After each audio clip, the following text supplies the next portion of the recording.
Good evening and welcome to the Society, our weekly Vaesen RPG campaign. My name is Loki and I will be your game master for these dark and thrilling tales. It is with great pleasure that I welcome you to this, a surprise episode where we will bring delight, fright and intrigue to you with mystery and adventure. So without further ado, let's meet our cast. I'm Mike, and I'm playing Maximilian Fjellbach, the paranormal investigator. I am Jack. I'm playing Lieutenant Colonel Bartholomew Seaton. We have a number of people we would like to thank for all the resources and contributions they have provided to tonight's episode. The link should appear in the Twitch chat or in the details below if you are catching us up on YouTube. Our virtual tabletop tonight is the incredible Roll20, featuring their dynamic lighting feature, inbuilt character sheets, and virtual dice roller. Go check them out at roll20.net. In addition, all of our battle maps were created using Dungeon Fog and all the amazing assets there. Go check them out if you're a DM or GM. Our character art was created by the extremely talented Zhuzha, who you should go and check out on Instagram at ZhuzhaUK. That's ZSUZSAUK. Our game tokens and dice roller tokens come from the Vaesen RPG rulebook by Free League and from the amazing artist Johan Egerkrans. The music and ambient sound throughout the stream come from Tabletop Audio and Kevin McLeod and Incomptech, all provided by the Roll20 Jukebox.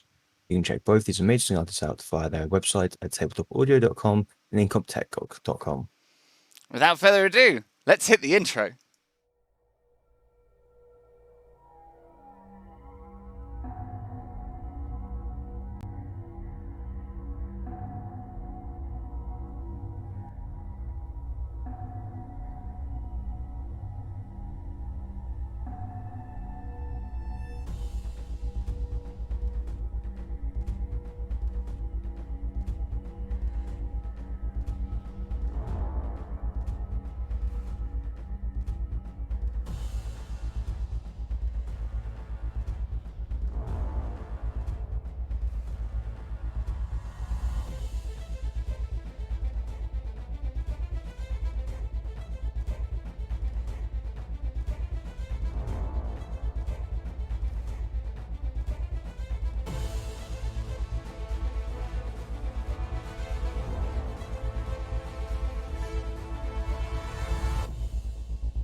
Hello and welcome to the stream. We're sorry we're running a little bit late, but this evening has been slightly chaotic for me, the GM, and if I'm late, so is everyone.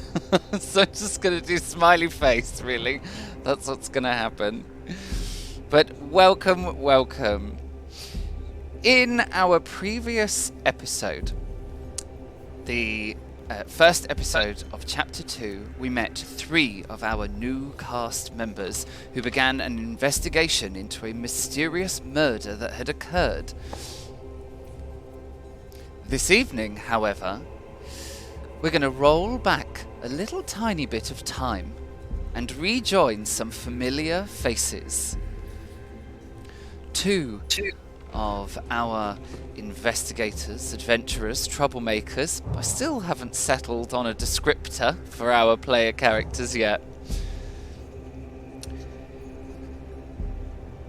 2 of our troublemakers find themselves in the hall under the Mountain King, recovering after quite the adventure.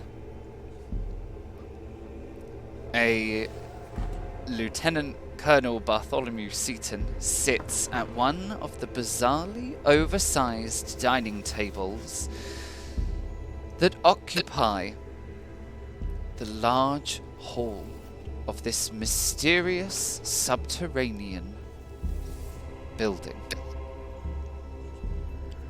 Another one of our adventurers, Max, lies sleeping, having a lay-in, catching up on his beauty sleep. Our third familiar face has left the Hall of the Mountain King in search of supplies and food. But really, it is also for the solace of nature and the companionship.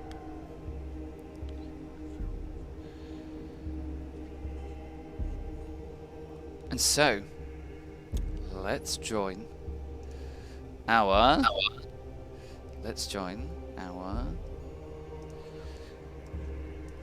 Colonel. All right. Here we go. So, Colonel, you are sitting at one of these oversized dining tables, and you've managed to find in the various storage locations in this great hall some utensils, and have set up a kind of dining table that feels a little bit strange for the three of you, our three mortal characters, who are sitting in this potentially not mortal location deep at the very end of Helvete. A place that you have been investigating for the last 3 or 4 days since the adventures and mystery of Espedalen. So far, you haven't been able to open any of the other doors save the one that leads to the bedrooms. It's seemingly a mystery as to why these doors will not open, and not only that, there are no keyholes to suggest that they are locked. They just don't open. It is very quiet in this chamber. Cool, as it is underground, and lit with a strange turquoise light that spills out from the lamps arrayed in this chamber. The only sounds are the sounds that you yourself are making, and the very gentle burbling sound that come from the water features, from the water fountains at the very end of the chamber that flank the throne. Sitting here at the table, all that lays upon it is a loaf of bread. You're starting to get to the end of your supplies, and hence Elstrid going out. The table is laid out immaculately in front of me, like the plates, all the cutlery and everything is put perfectly in line with how it should be. Even the bread is central to the table.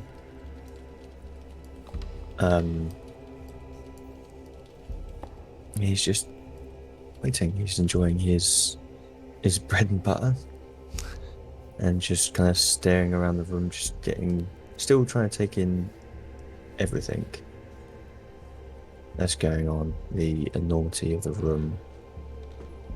I'm starting to wonder where Max is at this time. He should be up by now. And this is getting to the point of tardiness. And on that note, we should probably go and find out what is happening to Sleeping Beauty. So, Max, you are sleeping in... Well, are you still sleeping in your private room here under the mountain? At this point, Max has gotten up, got dressed, laid back down on the bed to ponder the mysteries of the universe. Gosh, that's deep. There's no TikTok to watch.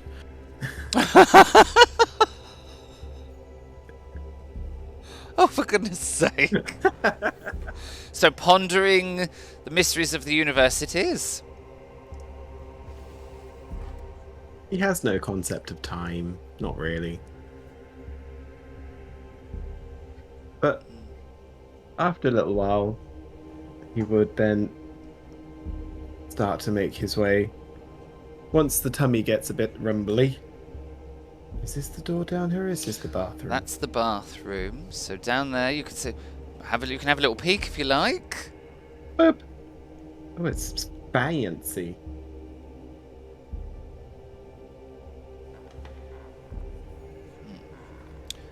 The door to your room is at the other corner. Mm-hmm.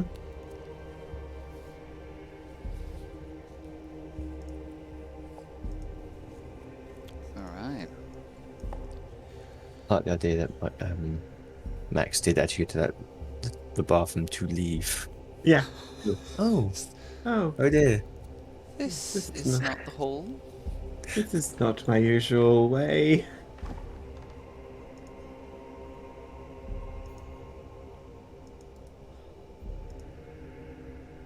He is wearing his cape, obviously. Obviously.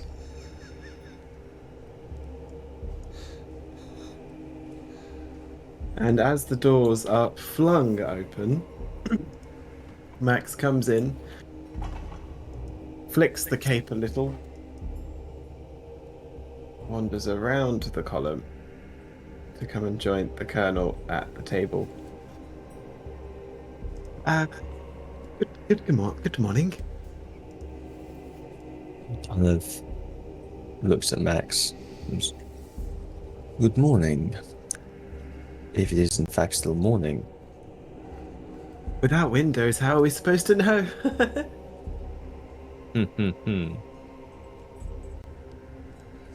There's bread, I am afraid. That's the only thing we have left until Illustrated gets back from hunting this morning.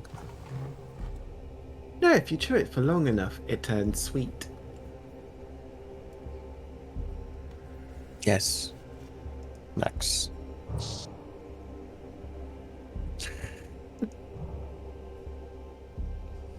I'll just No, take the one fine. slice then. How you find the accommodations, Max?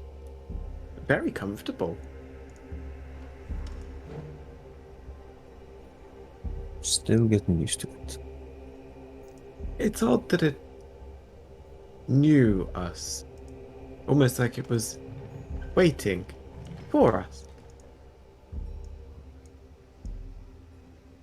It's unsettling. Helpful. That is true.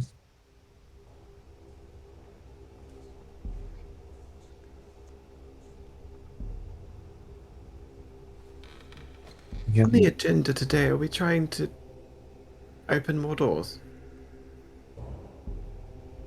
It's another day, they might open. You never know. I will accompany you to try and open doors.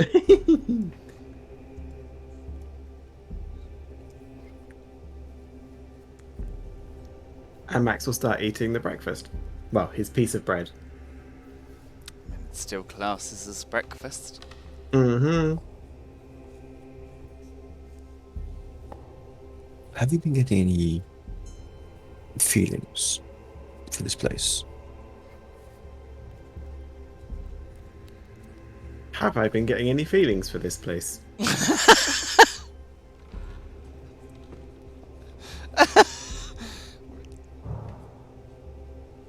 This always makes me chuckle when you get past the parcel daisy chain questions to the DM. You're gonna be like in any good sci-fi film, that one character that has to repeat the computer. Mm-hmm. So the answer is yes. You have been getting feelings from this place. Most notably, what you already mentioned, the fact that it seemingly it does have a habit of providing you with what you need. In the last few days, like the hall under the mountain has provided you with what you have needed. If someone has mentioned it is too cold, it gets warmer. If someone has mentioned it, you know, that like the beds make themselves. There's hot water that comes out of the taps in the bathroom. The hot water smells slightly sulphurous, which kind of gives you the feeling that it must be coming from some sort of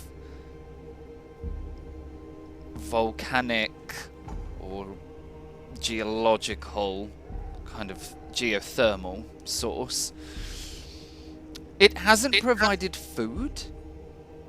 So, you know, it's not like food is magically appearing, but it does seem to respond. There are a few things that do seem to respond. You know, as I said, if it's cold, it gets warm. If it's warm, it gets cooler. There's always hot water in the taps. Your bedrooms seemed almost tailored for yourselves in the two frescoes for the Colonel and Elstrid, or the shelf with the sort of cushion, the altar cushion for your crystal ball, Max. So you definitely get the feeling that this place is mystical. There is something sort of... there's undoubtedly something otherworldly about it. Absolutely.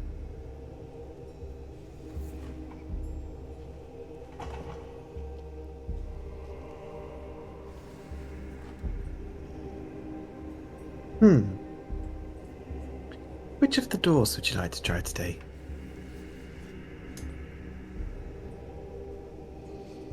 Reader's choice. How about the one behind us? Well, behind me. Let's try it. Okay. And Max gets up and starts wandering over to guessing this door. Oop.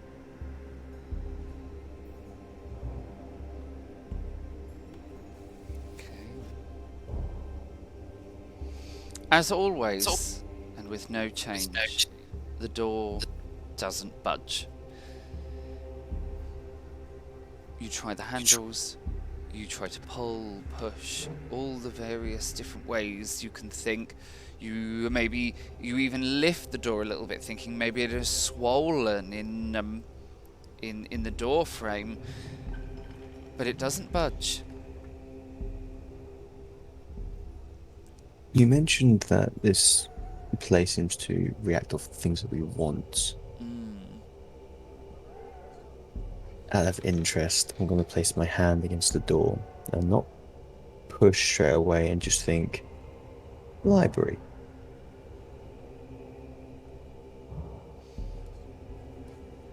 And then when I get the image of a library firm in my head, I want to then push on the door and see what happens. The door doesn't budge. Just like the last 3 days that you've been trying to open, they do not move. Nor do they change. Oh, this is getting frustrating.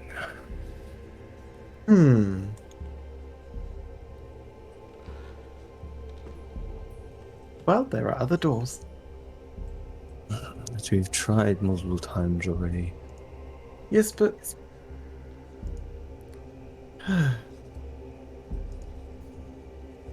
There must be Maybe more. it's time we talk to Gætir outside.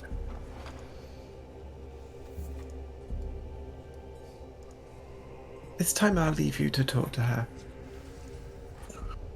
Please don't. I've had that thing inside my head.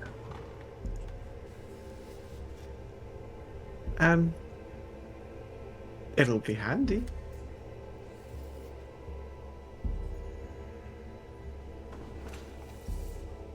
Fine. Fine. I will try and be courteous to her. Okie dokie. Where is this door, Luke? Yes. After you.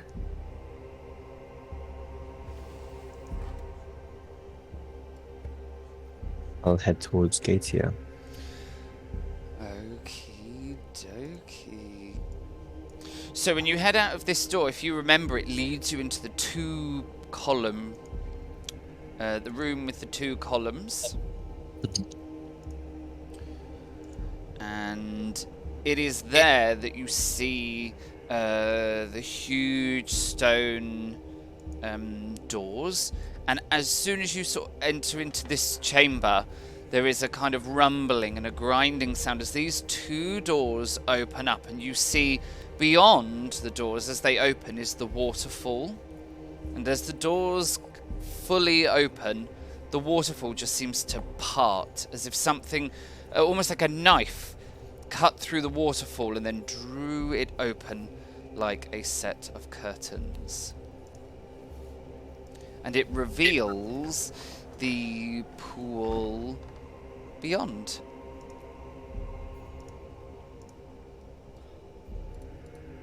I'll step out, taking a deep breath before going out. Okie dokie.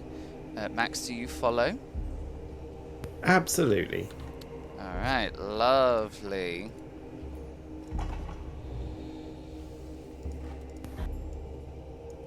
Quick roll 20 change.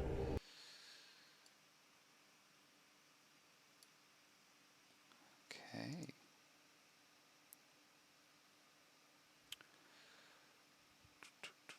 Okay, you step out of the you step out through the waterfall and out into Helveta, which you have previously seen. It is that great pool of water that glows faintly as it is disturbed, and that ancient archway that ancient archway that seems to span over the top.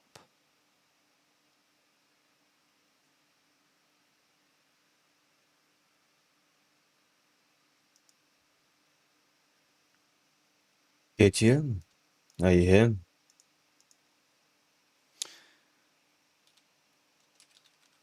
There is no response.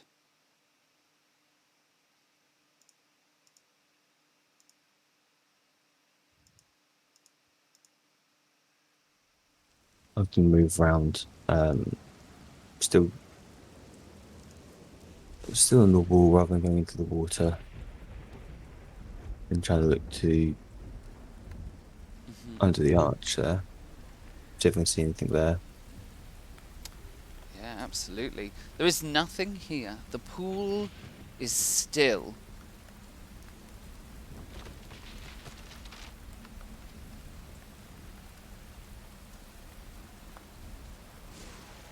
I've just cleaned my boots.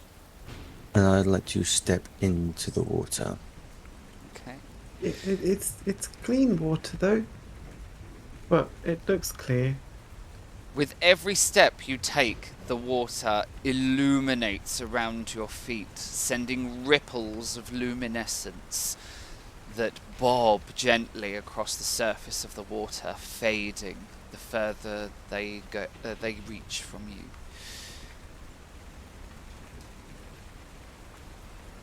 Let's move closer towards the archway stone. The water rises as you reach the very middle of the pool. You notice it's very cold. And there is a draw in the water. Now that you are in the center, you feel that there is actually a flow to this pool. There is a draw to it. And the water seems to draw you in towards that central rock you had previously seen Gætir sitting upon. It's almost as if that rock is sitting on on maybe a tunnel or another part of the cave system, and the water is slowly rushing down that, topped up continuously by the waterfall. The rock is covered in that kind of green moss that you'd seen previously, that's somewhere in between algae, almost like seaweed but not quite. A very vibrant and verdant riverweed or moss that coats this rock in the centre. While I'm standing here, I'm gonna call out for Gætir again. There you go. Gætir. Guardian, are you here? You hear a gentle sort of sploosh sound, and as you turn to look at it, you see a small, rather cantankerous looking frog has jumped up onto the rock, and it turns to look right at you before ribbiting.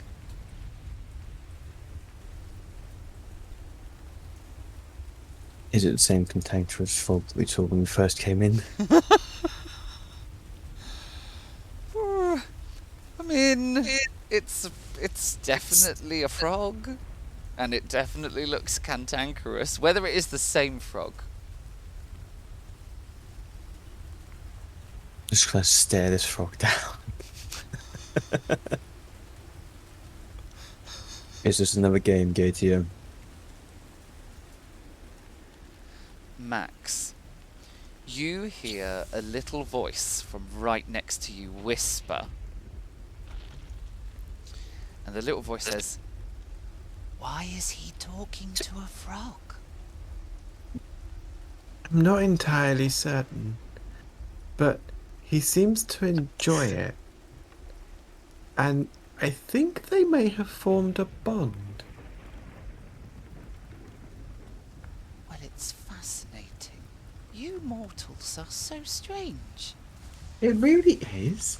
I think he's looking for you, though. Well, I don't Why- want to intrude with him and his frog friendship.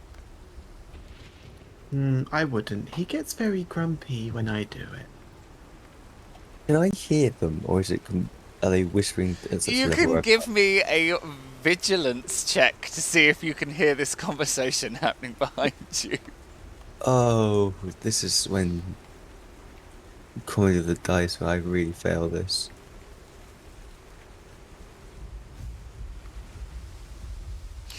Oh, you got a success. Nice. Damn it. Okay. That's you unusual. you do hear mumbling behind you. At first, you just you make the assumption that it's Max, who has a bit of a habit of not necessarily talking to himself, but it's more like an external internal monologue that seems to happen.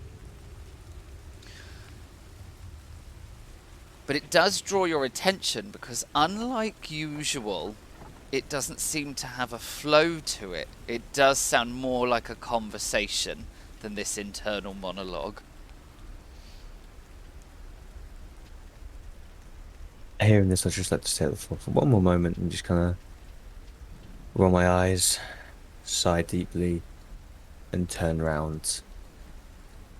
Do I hear any of the conversation at all, or is it all just mumbling? It's you only hear Max mumbling.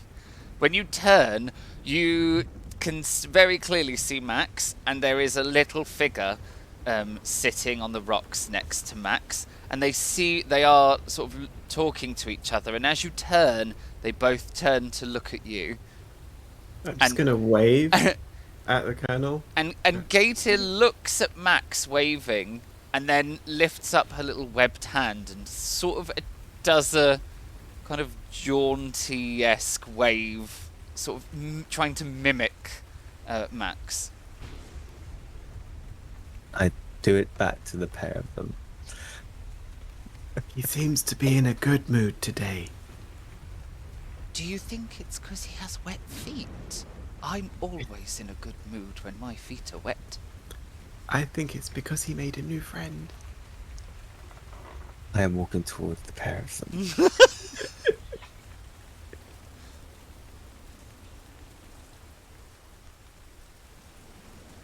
How are you today, Gætir? Having fun, I assume? I am the same as I always will be.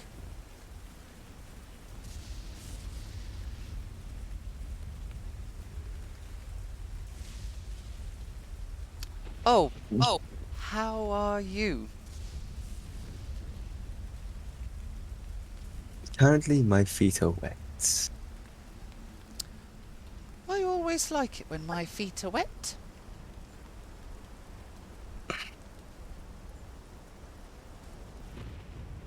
Gætir, how much of the insides do you know inside the halls?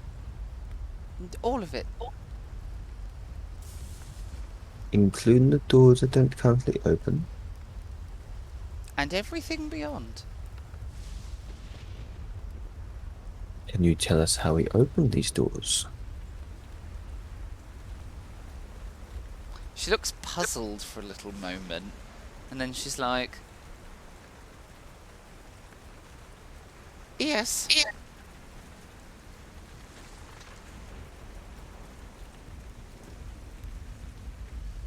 Can you please tell us how we open these doors?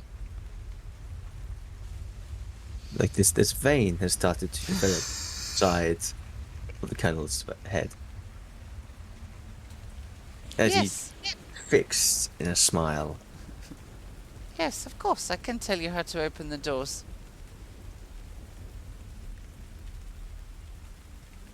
How do we open the doors? You push them. Firmly.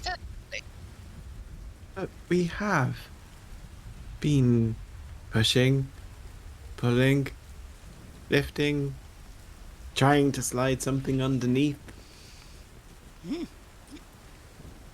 Well, that's a puzzle indeed. Last time I was in there, all the doors opened. Does the frog know?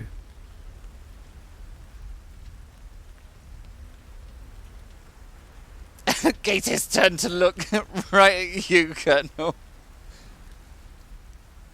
Do you know it didn't come up in conversation? Maybe you should ask. Once we're finished talking here, maybe. Would you like to join us inside to see if and leave the frog on guard duty? And help us try and open these doors. It would be fun.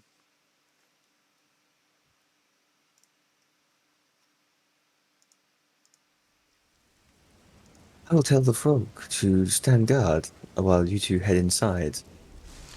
No worries, I can do that. And you hear a strange sort of bubbling sound kind of issue forth from Gætir.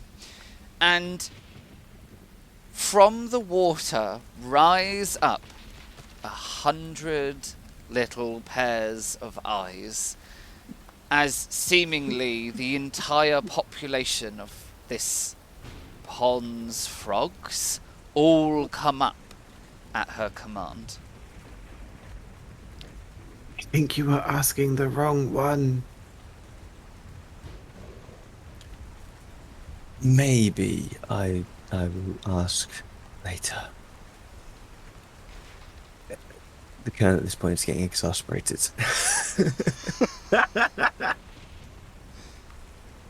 So when did you want to go inside? Now? Later? Should we head in now, Gætir? I believe I can see steam rising off of the Colonel at the moment, so it might be safer to take a distance. I will race you! And she dives into the water and disappears beneath the surface, leaving a ripple of glowing luminescence. Max runs. He just flat out runs. There's like a cape billowing, everything. Like he just flat out runs. Of course, he is too old to run.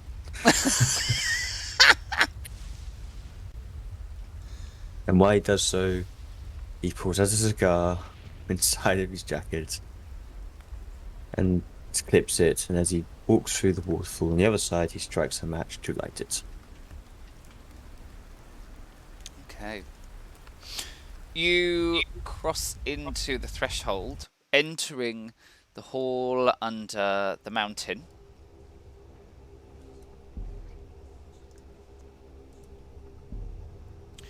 The door slowly closes behind you, blocking off the sound of the waterfall that closes too. You hear a little splash echo through the hall, and then a little voice that echoes after the splash. I win! Max keeps running. Where is she? Yeah. But I can't use the plumbing.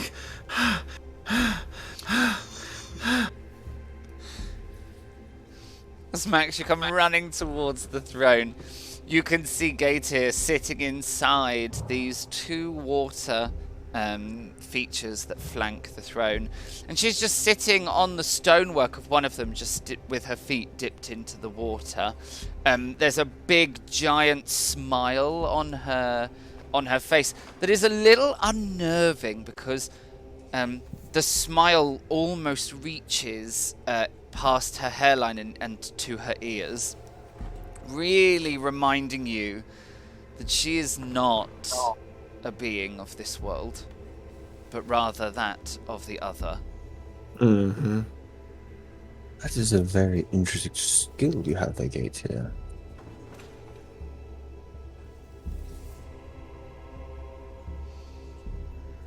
I am the water.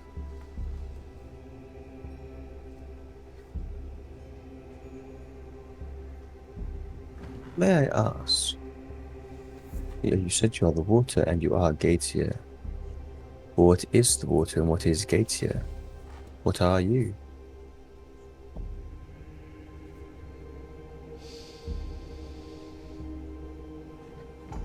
I am the water, and the water is me.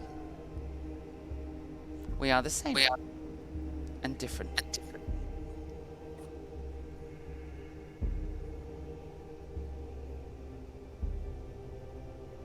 What, may I ask, are you?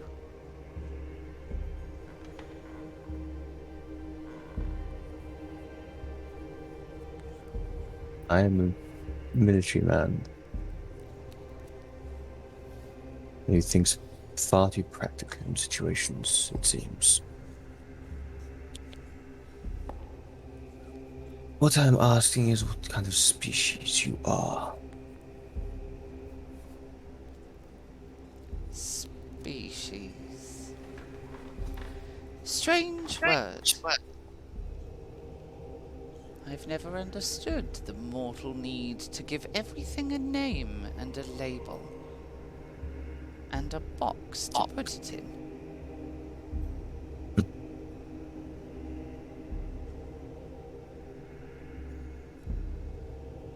I am the guardian of the water. The water created me, and I create it. I am married to the water of this place. We are kin.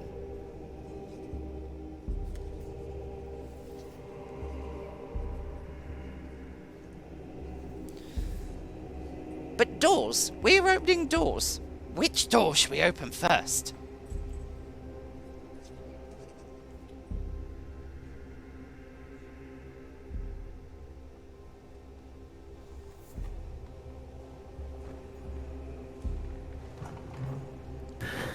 Well, we've tried all of them. The only one that seems well, there's two that open. The one that we just came through, obviously, and then the one to the upper left of that opens near to the bread we were eating earlier. I thought you said the doors didn't open. What? Tricksy mortals. Not the rest of the doors. Ah. Then you should be more clear. I apologize.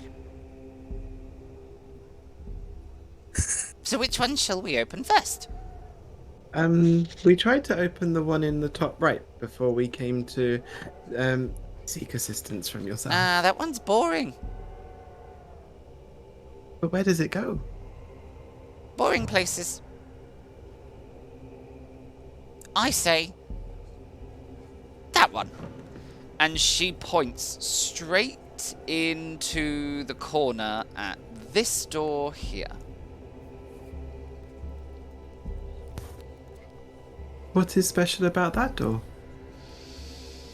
I picked it. Which must mean it's a very special door. Exactly. Would you like to open it?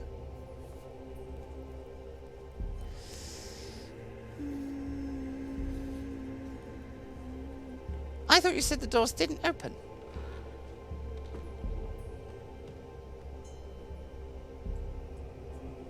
As you say, we are tricksy.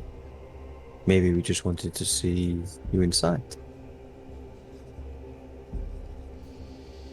Well, maybe I'm tricksy and I want to see what you would look like as a frog. He could talk to his friend better. Yes. And you'd be wet all the time.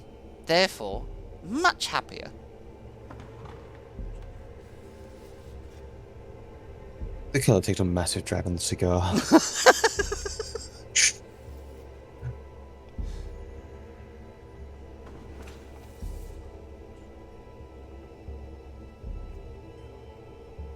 Monsieur, please humor me and try and open the door. Oh, trust me, I've humoured you since you've arrived. The driest Thursday's children to... well, no. I quite like that one. And she points at Max. And the fluffy one.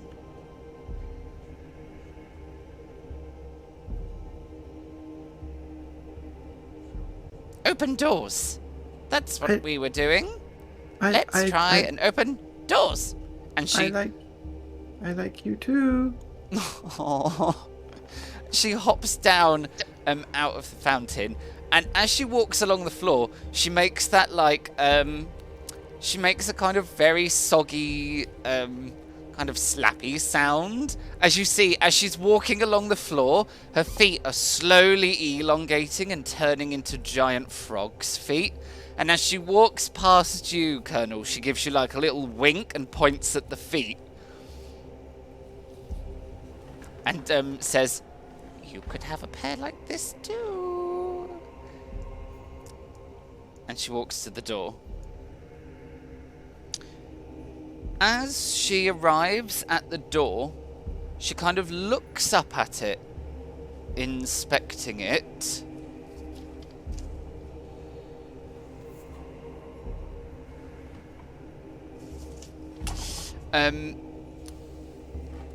she looks up at the door, kind of inspecting, trying to see what, is going on with the door that says you can't open it.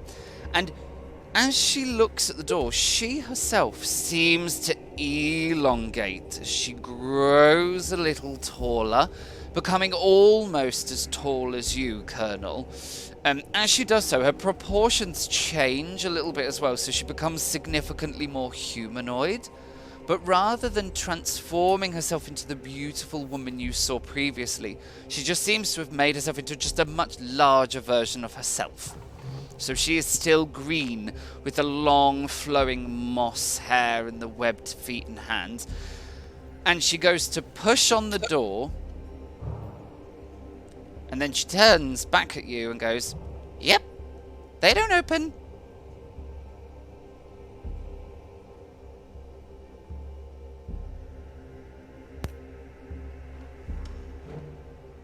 But you said that they do open.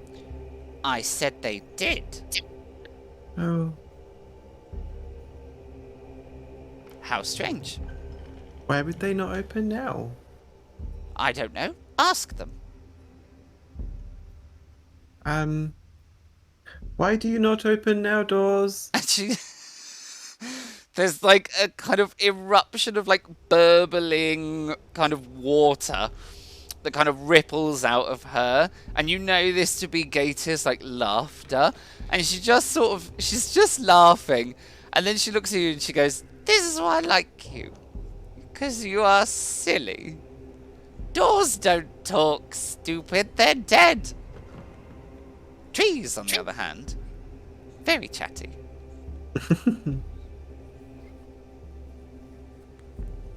Well, that was fun. Now what should we do? Is there a gap underneath the door still, or is it completely sealed to The the floor? doors are like really fitted into their door frames, like almost as if they were like masterfully created. In other words, what I'm trying to think of is, could I get a bucket of water, pour out a bit of water onto the floor, and allow the water to go underneath the door? You could try. You could try and see if the water can pass through. Although, like, there's not even like if you bob down, there's not a gap for you to be able to see.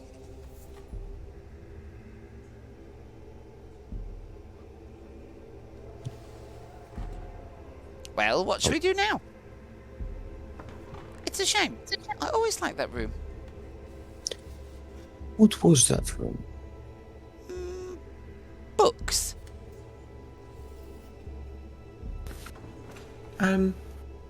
Scrolls. I would really like something to read. Maps.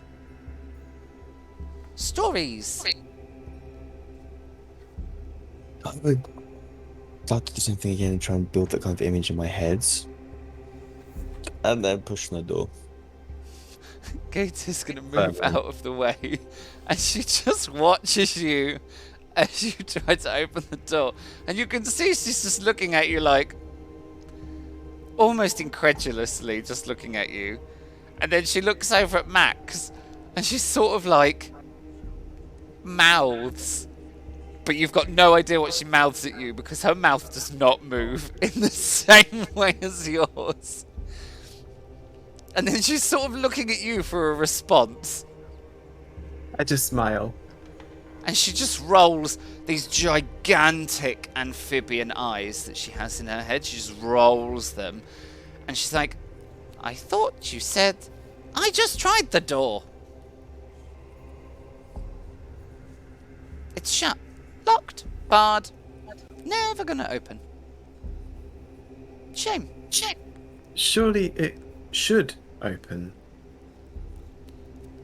Why? It's a door. That's what it's meant to do. Surely a door blocks a hole. And opening is just something that can happen.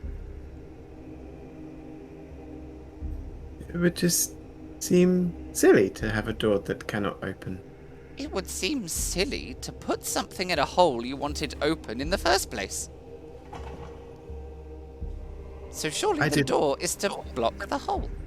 But I did not make this place. But yes.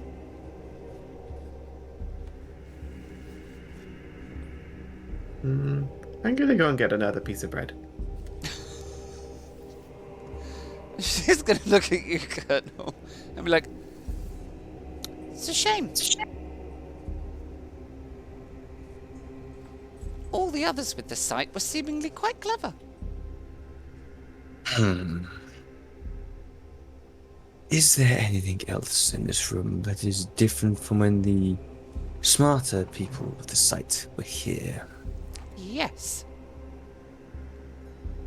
And what would that be? There doesn't seem to be any smart people left in the room. It's very empty. It's sad. Used to be full.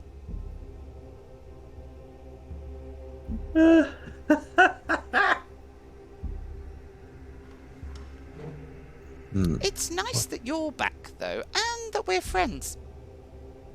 It would have been sad if I'd killed all of you. Yes. Yes, it would have been. Well, I'm glad I didn't. Other than the lack of smart people and only stupid people being here, what else is missing from this place? Good question.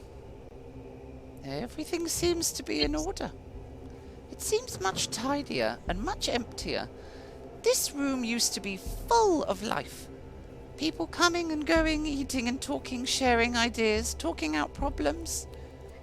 Now it's quiet and But- empty. Were they all Thursday's children? And us from the other world. Now I am the only one. How long ago was that?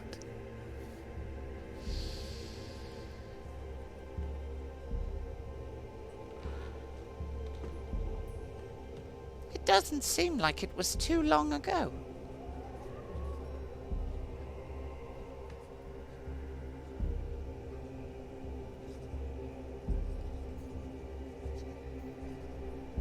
I'm just wondering whether those Thursday's children are no longer with us, and that is why we are now here.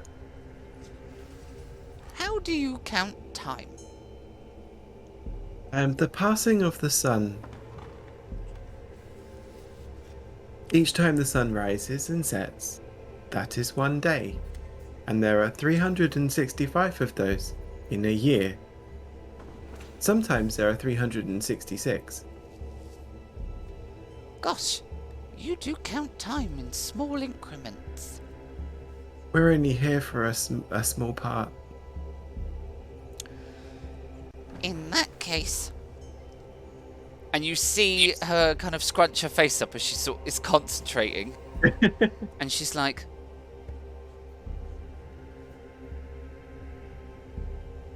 The last Thursday's child left here 15 years ago.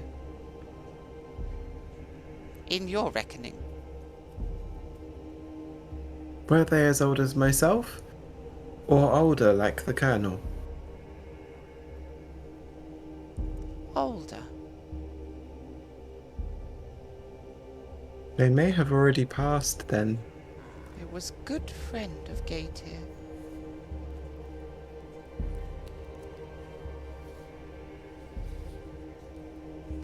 She was the last to close the doors.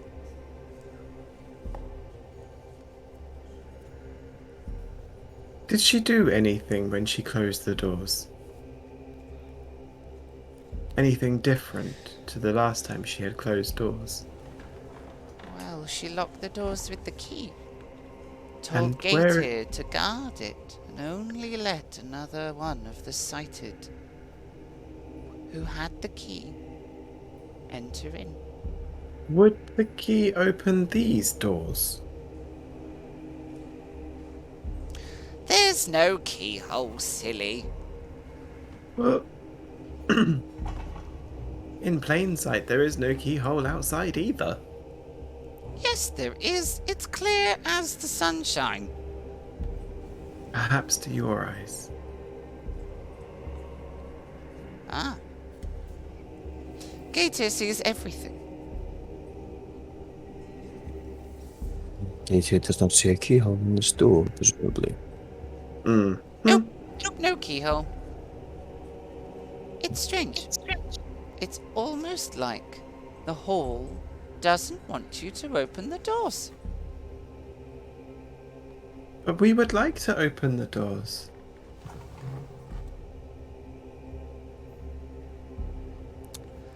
Gætir would like to see what the curdle looks like as a frog. We don't always get what we want, although I'm pretty sure I will. Ribbit?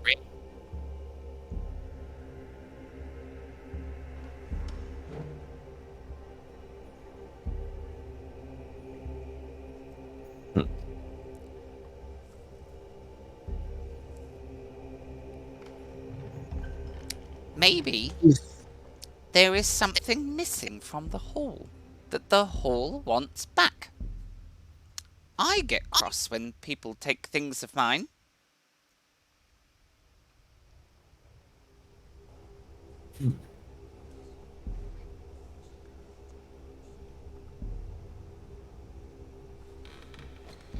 What things do you think there could be, Gætir?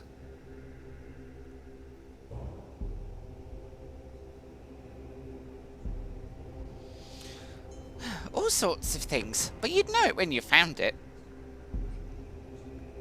Question is, where would it be hiding?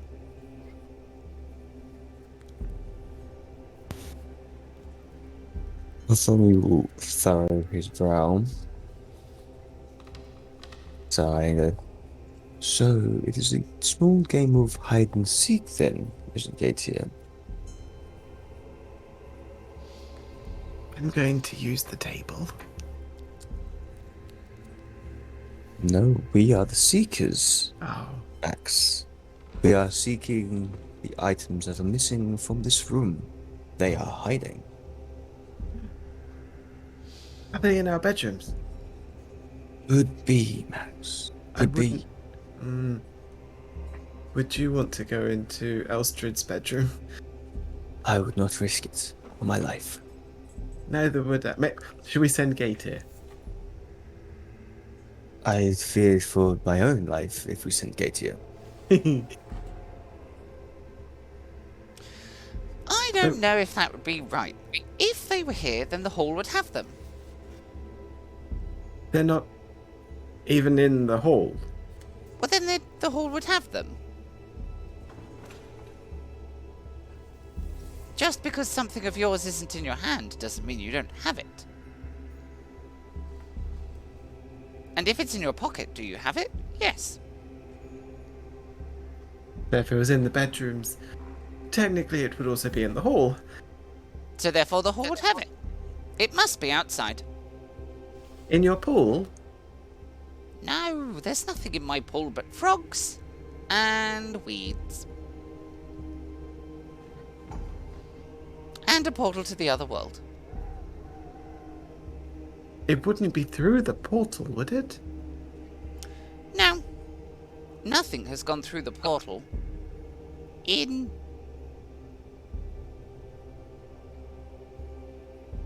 a long time.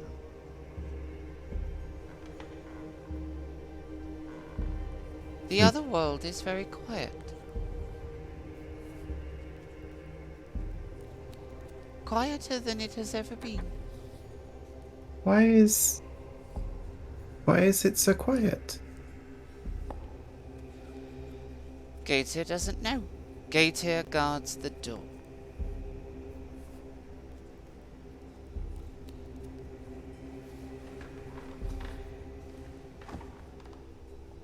Now back to this hide and seek game. Tell me the rules. I'm excited. Gætir loves games. Colonel realizing he's put his foot in his mouth. Kind of sighs. And she obviously looks very excited at this, doesn't she? Yes.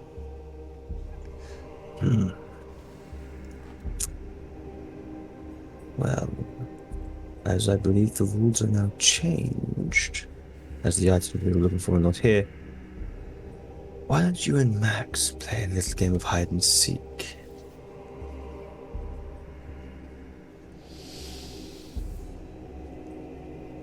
Okay. I'll hide. You try to find me.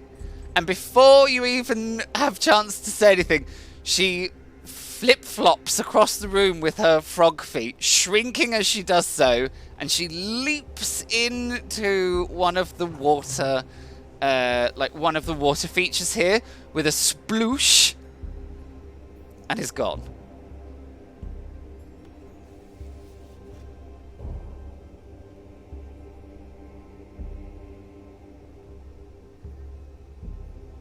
I apologize, Max. I believe you're now playing hide and seek. And you are now seeking Gætir. And she's outside.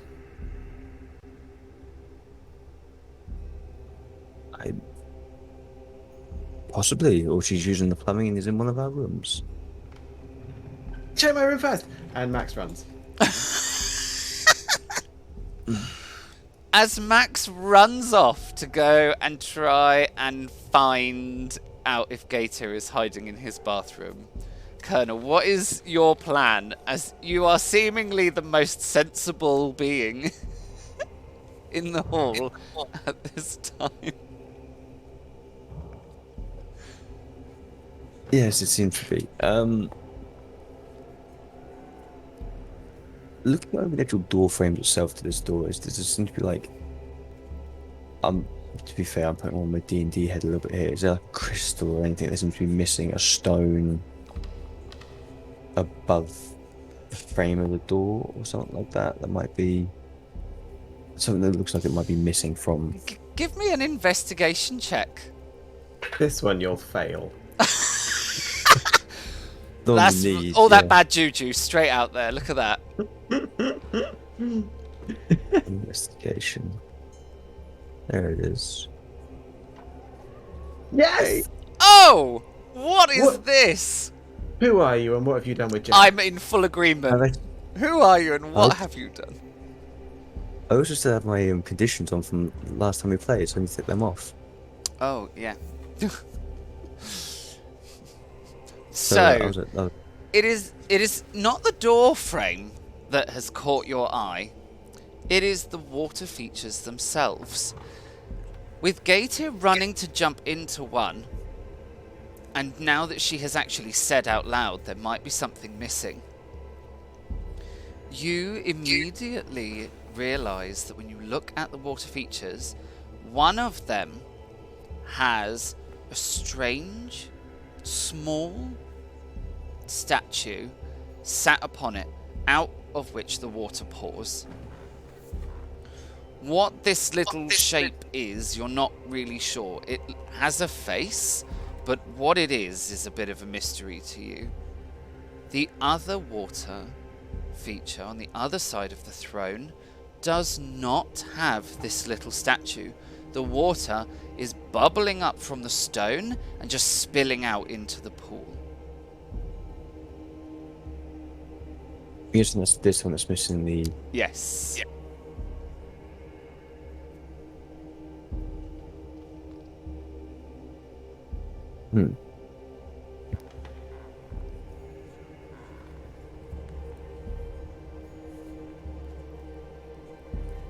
Just kind of... First thing I'll do is I'll just look at the bottom of the fountain to make sure it hasn't just broken off and dropped to the bottom. Because otherwise I'd hate to search everywhere and it literally be there.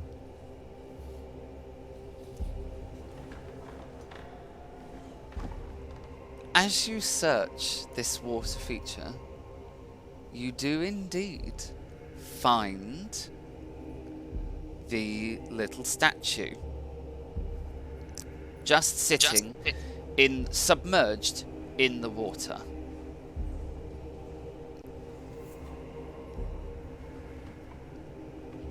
Does it look like it's been broken off? Or has it just been...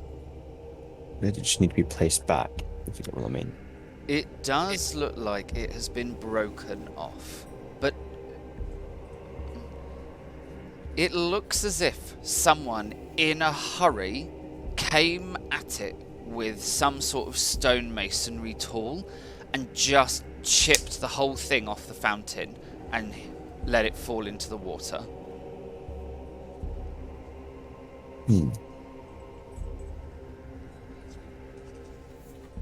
I will try and push it back on into position. When you put it into the position, it slots onto the space absolutely fine. As long as you are pressing very firmly on it, the water spills out through the top of the statue, just like the other one.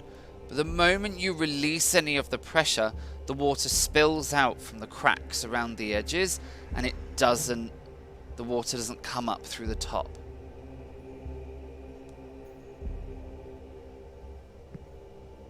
How much pressure am I having to exert to keep it in place while the water's running?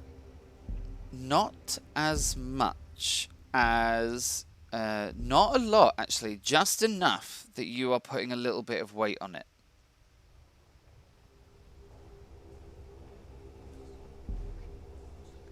I would like to find myself some rope and tie it in place. Mm-hmm. So just adding a little bit of pressure and tie it off, and then I will try the interesting door with all the books and maps in.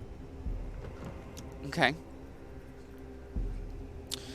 You create this lashing down of this statue, and stand back to survey your work, and the water rises up and spills out from the statue on the top, and now both of them match, if it wasn't for the additional accoutrements of your rope holding one of them together. When you walk over to the interesting room with all the books in it, you try to push on the door, and the door doesn't open. We're going to quickly flick over to Max, who by this point will have run all the way to Max's room.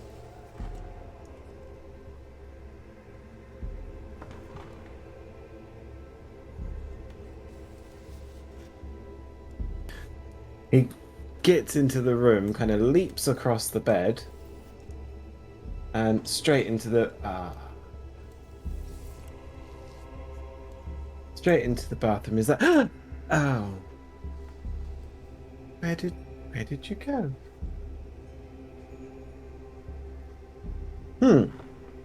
Okay. And then comes running back out. She must have gone outside, and starts racing back into the main hall, caper billowing. Like, looks down, sees the colonel playing with rope and stuff, and is like, "Hi," and runs out the other door.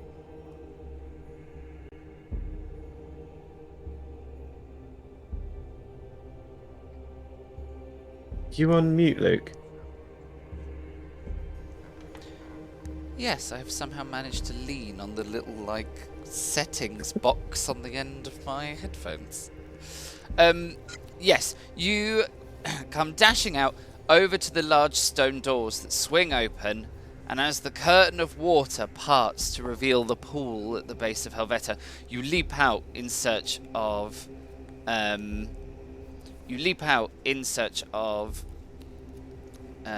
Gætir. We will... when you get out there and into the water, you are greeted with hundreds of little eyes as all of the frogs in the pool kind of turn to look at you as you come kind of galumphing out and onto the edges of the water. I look at all of the frogs and I'm like, where did she go? And we will return back down to the Colonel as Max begins to ask the frog population where Gætir is hiding. And as you stand there, Colonel, trying to open the door, and it doesn't open, and you kind of sag your shoulders a little bit, realizing you haven't solved the mystery. You hear a little voice behind you. Nope, that's not it. This door still doesn't open. How annoying. And I thought you were playing hide and seek with us. And instead you were tying up water features and trying to open locked doors. You're a strange one. Military man. But you gave me a hint. And I can't let a hint go. Gætir didn't give you anything. Gætir gives more than she likes to let on.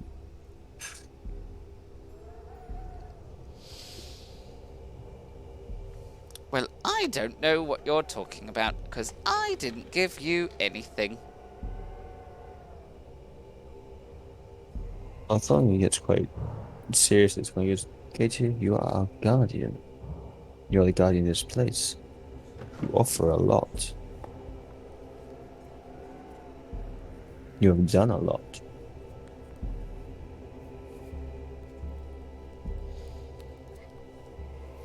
I have been the guardian of this place since it was built. And I guarded the water before even that.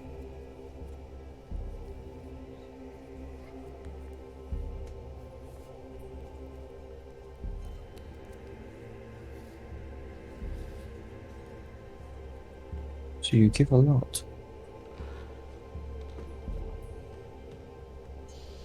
If you say so.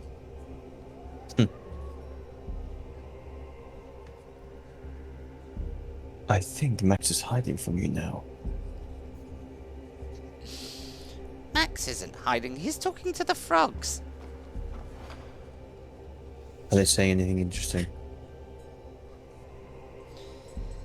Well, none of them speak, so, well, not to you anyway. So are they saying anything to him that he doesn't realize they're saying? Yep. But Gætir couldn't possibly tell you because it's rude. That seems unfair.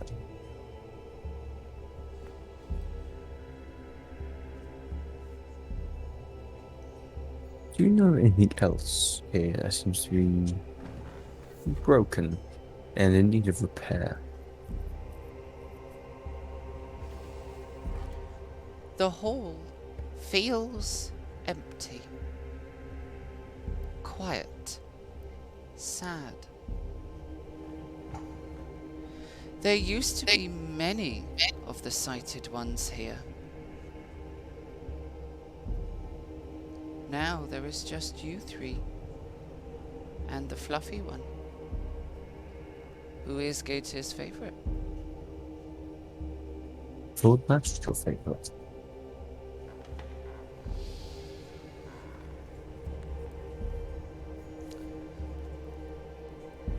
She just looks very awkward. She just looks very awkward. And she's like, well, maybe I have more than one favourite. Maybe. Out of Luckily, curiosity, did you just ask nicely?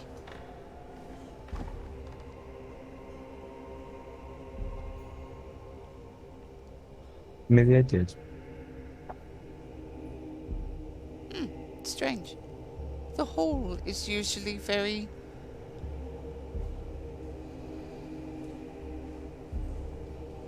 These stones have always been very helpful to those that ask nicely. Maybe your nicely isn't very nicely at all. Like you can feel the vein starting to pop on the side of his head again. Maybe you should go and check to make sure the frogs aren't being too mean to Max. Fair enough. They can be quite unkind sometimes. And she just sinks into the water and disappears.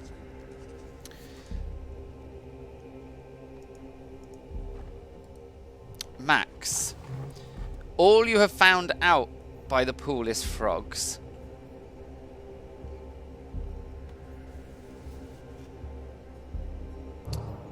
And you say it never rains down here. This is very odd. I didn't realize that. Is that how do you keep your consistency with the slime on your skin? It's fascinating.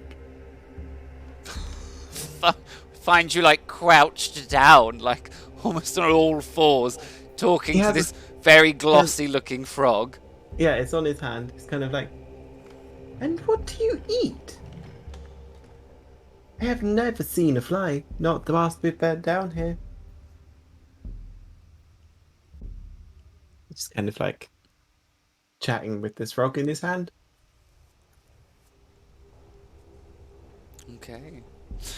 As Max kneels crouched, talking to a frog, observed by 99 other frogs that are seemingly in the pool, and the Colonel conundrums over these clues and hints from Gætir, we are going to go and have a little break. So we're going to dash off just so that we can have a short rest, roll some hit die, top up on our provisions, and we will return in about 15 minutes. I always cut us short and only give us 10, and then we're always in some sort of terrible rush. So we will return in 15 minutes when we will pick up the story where we left off. We will catch you then.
Hello, hello, and we are back from our short rest. We have rolled up our hit die and we have eaten and drunk some of our provisions and refreshed what stocks we have on the desk. Right, let's get ourselves underway, shall we? Let's pick up where we were before we had our break. So, with Max kneeling down, talking to a frog by a pool, and the Colonel pondering over the mysteries that Gætir, all these hints that she is sharing with them all. The somewhat joyful conversation between Max and the frog is interrupted by a huntress who returns from a successful hunt with plentiful provisions that will at least mean that the following meals in the hall will not just be bread. Okay, so Elstrad, you find Max kneeling by the pool talking to a frog. I feel like a normal day. Hi. One moment. Hi, Elstrad. How are you? Fine. I've got some food for the next few days. What are you doing? We're playing hide and seek with Gætir. I'm asking the watchers in the pool if they've seen where she went. Okay. Are they answering back? We're having a conversation currently about skin consistency. I'll leave you to it then. Okay. Enjoy. Okay. Thank you. If you see Gætir, tell her to come here. I'll do. Thank you. And I keep moving forward. Obviously, a big satchel and a few things, like I'm just carrying them in towards whatever storage space I know we have now. Yeah, absolutely. Okay, let's do this. Let's get maptastic. I feel like that's going to be a new saying for the stream now. Let's get maptastic. Fantastic. Okay, so Elstrad, you enter into the hall under the mountain. Yeah. The doors are wide open as seemingly this unexpected game of hide and seek plays out. As you enter into the two-pillared chamber, the room with the two columns, you can see the room, the hall itself, the great hall is open, and off in the distance you can see a colonel standing by the thrones, by the throne and the water features, finishing off a cigar, clearly pondering something. Hello. It's fantastic to see you right now. I just saw Max. You said that he's playing hide and seek with Gætir? Yes, I will. What did I miss? We have been once again trying to open doors. Fair. I came up with the idea of asking Gætir. That seems reasonable. Yes.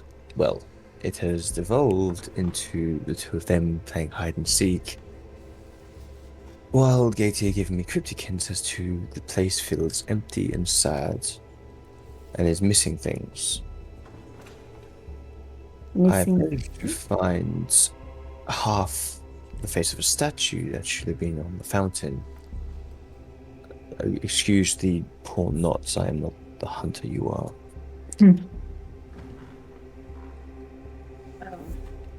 She also said that have we asked the stone yet? As to why the doors aren't opening. Did she say which stone? Just stone? I didn't ask that. That's not something that would logically come into my head, if I'm honest. That's fair. I just quickly go and put the provision back into our stash, and then I'll come and help. Do we have a specific place where we decided to keep food? Yeah, there are a few dotted around the hall. There are a few. Sort of storage cupboards that are sort of built into the walls. This is where you managed to find the plates. And you know that one of these sort of cupboard slot spaces is completely empty, and it's very cool because it's underground. So your plan as the hunter was go and get some food and then store it here in this cold room almost. Of course, yeah. Then that's what I do, and I will leave Skadi with the caramel. As if she helped me with the hunt, but there is no need now. She helped me with the storage. Okay. I'll absentmindedly just fuss the top of Scully's head. Oh. And then I'm back. Okay. Let's think this through. What did she say? What did Gætir say exactly? In her usual cryptic manner, Yeah. she said that the place felt like it was missing something. It felt quiet and sad.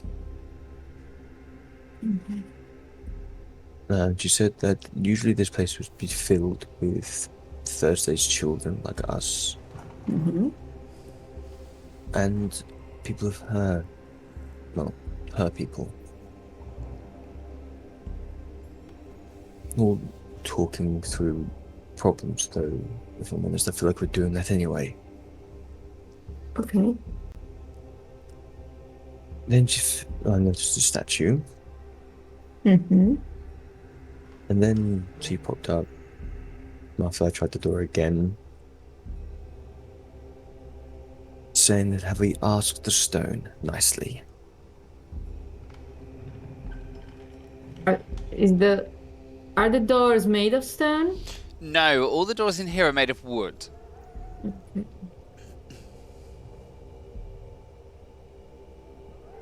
Other than that, I feel a headache coming along, and I feel like chain smoking cigars at this point.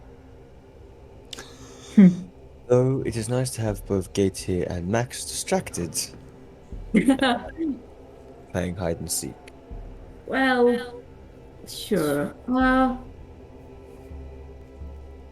It's the stone. Is there anything that looks like, like when there is a statue, like particularly like lately, like statues that have like puppies and stuff, like they are all like touched, so you can see that they've been touched more recently and stuff like that. Is there any statue stone-like that we see that looks like it's concealed? Let's say. Yeah, I totally get what you mean. When you look around, the only thing in this room that's made of stone that seemingly has that kind of wear on it, that almost where it's been polished smooth by the passing of 100 people, is the throne itself. That is the only thing that has got that that kind of real smooth, worn away effect on it. And it's in the seat itself, and obviously in the arms, as if over the passing of an unknown number of years, maybe even more, beings have sat upon the throne and have slowly have slowly polished it smooth. Okay. Well, have you tried sitting on the stone and say what ask? Because maybe it needs to be, let's say, the person in charge to find out. I don't know. I don't think we've sat on the throne yet. I didn't realize it said who was in charge.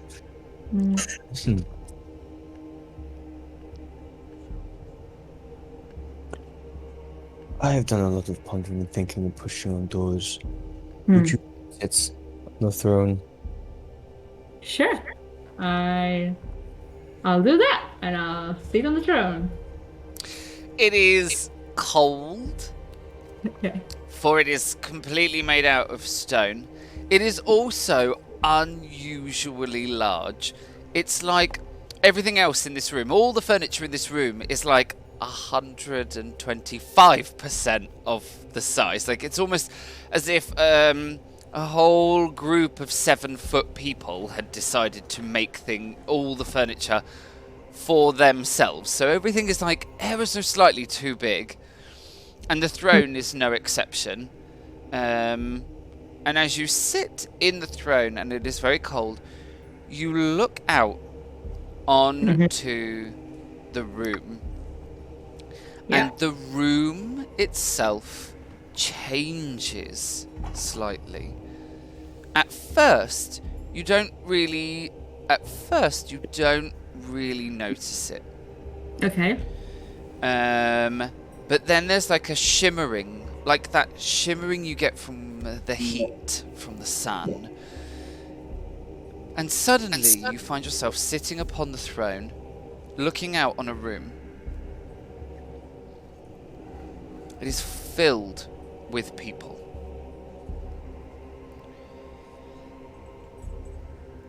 And this is not a happy scene. This is a scene of panic. It is a scene of worry and concern. People race through this room trying to gather belongings, pack bags. You can see it looks almost like the entire room of people are in some sort of mass exodus, as if they are in a panic fleeing this place.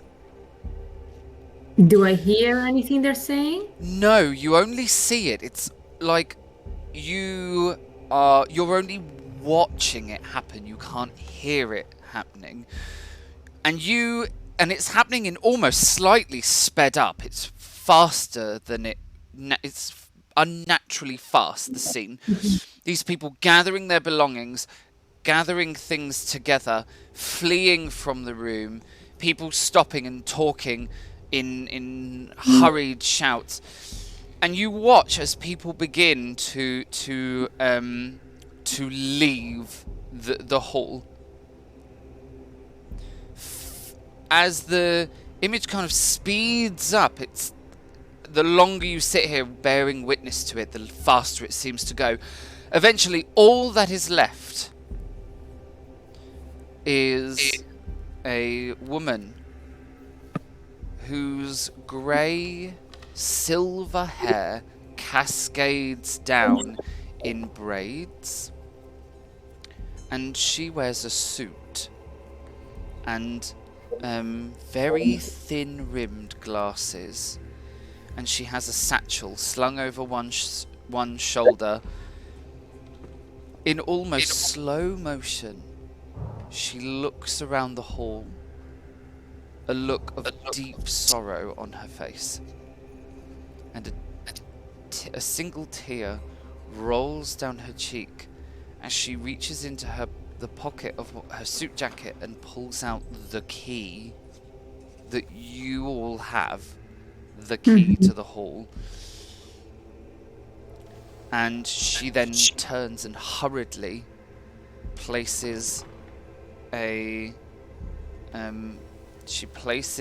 hand on the table and hurriedly leaves. And you watch the doors close behind. And then the room is empty. Yeah, I mean, I feel like Elster was just like, wait, and just get up from the chair, just try to, stop whatever it's happening. I look behind me. And I imagine all you see as you both look behind you is Max, who has come back in to the hall, continuing his search for Gætir. And you kind of stand there. Do you still have the frog? Ralph, which way do you think she went? And all you can see is, as you walk through the door, you hear Elstrid shout, "Wait!" as she stands up, and both Elstrid and the Colonel are looking at you as you stand there, questioning Ralph where Gætir has hidden. I think they're looking at us as well. I turned to the Colonel. Did you see that? I only see Max. What did you see? There were people. There were a lot of people here, and they were leaving. They went straight to the door, and then there was just the last person, a woman with a certain age, glasses, and like she didn't want to leave, or at least it felt like it wasn't really her choice. Like she was almost crying, and then she left, and she had the key that we have. What did Elstrid look like when she was in the throne? Did it look like she was scanning everything that was going For on? you, it has... Elstrid basically sat in the chair and then almost instantly got back up and went, "Wait." Like, it was like a second. I think that may have been Dr. Gint. After all, we got the letter that said that they left the key for us to unlock the potential, and maybe they had to leave for some reason. That's why nobody is here. That's maybe what Gætir meant, as in people, full of people. There were so many people. Did they look, human size, or Yeah, absolutely. So you didn't see any other world beings in the room. It was just people. But interestingly, it was people of every kind, every color, every creed. Like, there was a mixture of clothes in the room. It was like it almost like all the cultures that Elstrid could think of. Like, you felt like you saw them here in the hall. Did I don't know, like, did the clothes look like sort of like past? Or it could have been any... No. They didn't... It wasn't like... it's not like it was very historical. Okay. Maybe in the last 20 years. Okay. As in, it's not like, like nowadays people seeing Hamilton dressed people. Yeah, like this is more like this is less like looking into the past and seeing like Edwardian clothes. This was more like looking into the past and seeing, I don't know, the 90s. Yeah. Okay.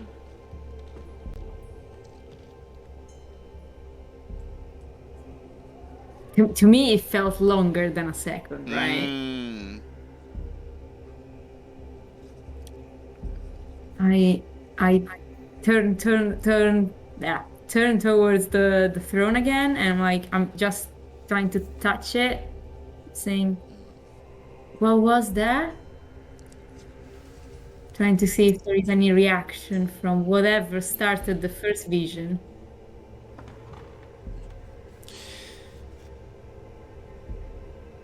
There is...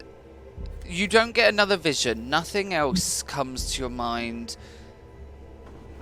But what you do feel is you do feel that pang of sorrow, that sadness that this room is now just the three of you. And all those people that you saw, they were leaving in a hurry, in a panic, in a rush. Whatever happened here, it wasn't a choice. It wasn't a choice. And it happened fast. Like, people People weren't, people weren't carrying out trunks of books or furniture. People were literally jamming things into bags and running. Something happened here. They had to leave. Something either drove them away or they had to leave. You should have seen it. It was sad and rash and not a choice. I know what to describe. I just kind of look across, one from the phone, actually then look across to Max. Max, you're the one person who connects us. There's an elf and I. Do you know anyone else like us? And I don't mean the frog. Ralph, I'm gonna pop Ralph onto the table. Look, Ralph is on the table. There are only 99 frogs outside now looking at us. Yes.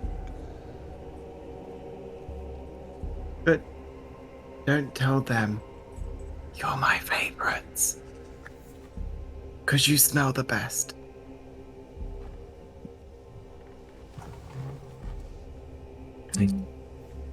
But I feel this place needs people.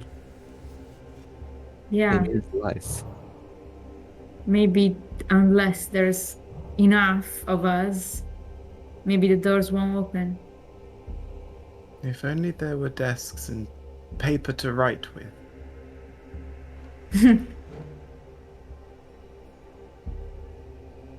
It would be nice to have joy. More so. Yeah. It was fun playing the game though. Though I haven't won, because Gætir, I give up! Ha! That means I have won the game! Says this, shrieks this little voice from behind Elstrad and the Colonel as Gætir reappears in the water feature that flanks the throne. See, Ralph, I thought she was hiding somewhere in the building. You said to check the pool. We checked the pool. Couldn't find And her. Gætir wins! Yes, you do. Yes, bow down to me in my majesty and glory. Max does a gentleman's bow. Colonel nods his head. Yeah, Elstrad will certainly not do the curtsy. Not happening, so it's just another nod. Nice to see you again. Nice to see you too. I'm glad that we are friends and not shooting each other anymore. I'm I very guess- glad I didn't kill you. It's nice I to am- have friends again. I am glad as well, and I think I have apologized as far as I can for what happened. There's always room for one more apology. And she kind of does that like pouty face and looks away as if she's still like... I apologize for trying to shoot close to you. Apology accepted. I'm Now. happy. You still haven't opened the door. No, Ralph did have an idea, but I'm not sure if it was Ralph's idea or mine. Ralph. Ralph! And I point at the frog. The frog isn't called Ralph. You're telling me Ralph lied? Gætir's just gonna look at the Colonel and at Elstrad and mouth something, but neither of you can tell what she's mouthing because her mouth is so different. You should, I know, right?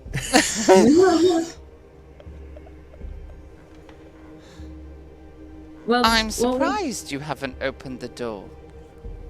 Why are you surprised? I thought you would have worked it out by now. What do I need to work out? I've already told you everything you need to know. I wasn't here. I just came back. If you will be so kind to tell me.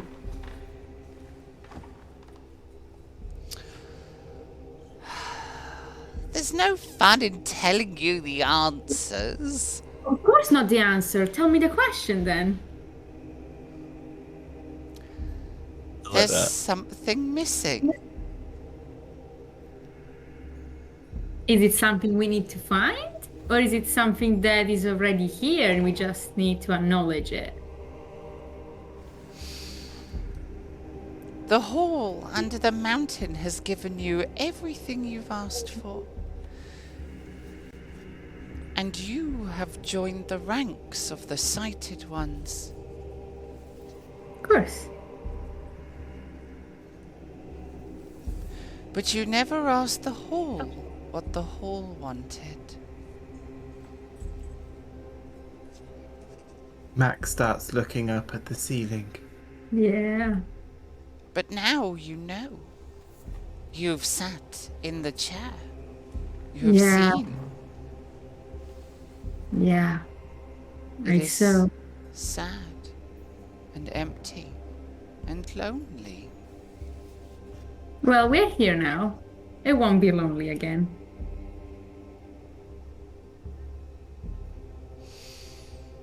But why are you here? To help? To help who or what? What has brought you under the mountain? Why say the words? I came here on the request of a friend to help people, and we managed to help those in needs in the village. But that doesn't mean that everybody that needs help has been helped. So, as long as somebody will need help, we will be here to do so. That's why I'm here.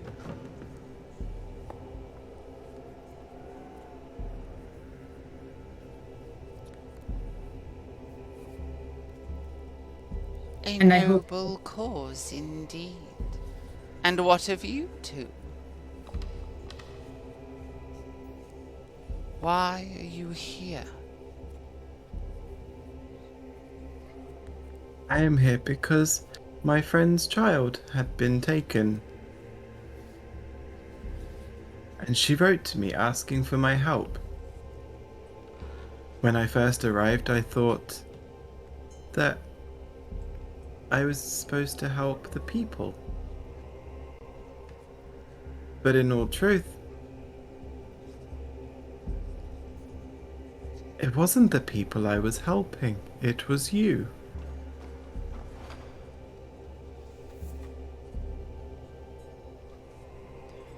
So I am here to help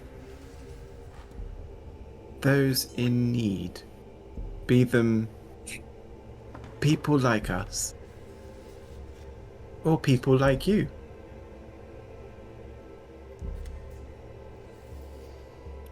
And military man, apart from tying up the furniture, what are you here for?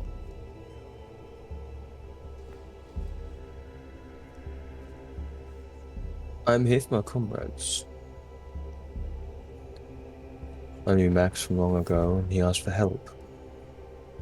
I've met others along the way, and I've met you, Gætir. I see you as my comrades, and I'll do anything for you to help. If that aligns with my morals of helping other people, then I shall do it. I'm here for them. I'm here for you.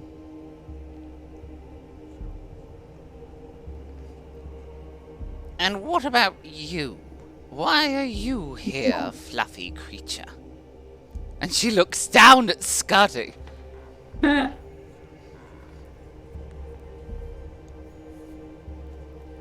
won't tell Scuddy what to do, so she's free to do whatever she wants. It's a mix I panting, totally imagine barking, that- and whining. I imagine that Scuddy's tail wags furiously as Gætir kind of peers over the top of the water of the sort of this water feature. And there's like a little second that passes, and then Gætir kind of nods, this like knowing nod. And then she turns and kind of looks absently into the room. And she says, "Hear that? I told you. They came with the key and the letter. Her key, her letter. I told you they were nice."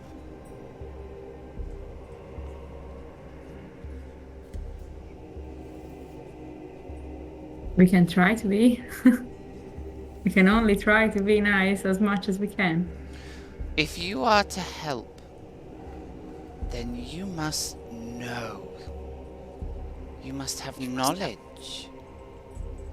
Knowledge and wisdom allow you to help.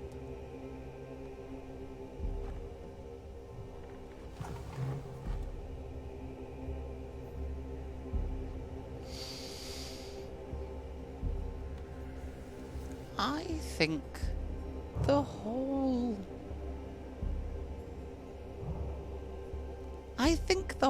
might listen. Or at least a little bit. It's not just me you're making friends with. And she disappears into... she disappears. It's almost like she melts into the water or becomes water suddenly and just like dissipates into it, leaving all of you standing in the hall. Should we perhaps try the door again? Should we ask? Lovely hall made of stone.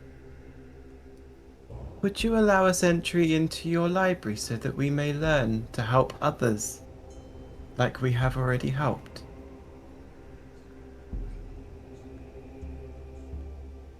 Please?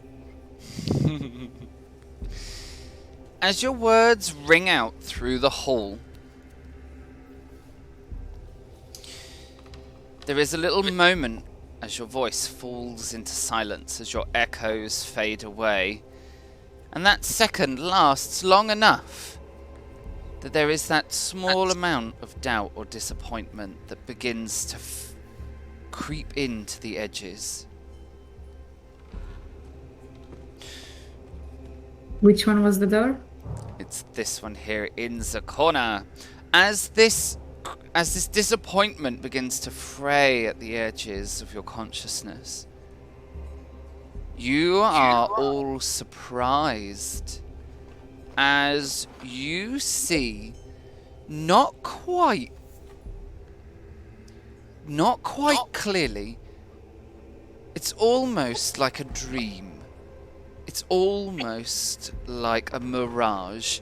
You can't quite focus on it, and yet you're conscious that it's there, but it only seems to last a couple of seconds. A creature, or at least the spirit of a creature, maybe the ghostly remains, the form of mist and smoke, of reflection, of illusion and of dream, tangible, visible, and yet completely outside of existence. It stands 7.5 foot tall at a guess, and it wears clothing you've never seen. a style and a cut completely alien to you. It looks humanoid and beautiful. And it leans down to the door and then fades away. And as this ghostly form, this apparition fades away, you hear a click that resonates and echoes through the chamber.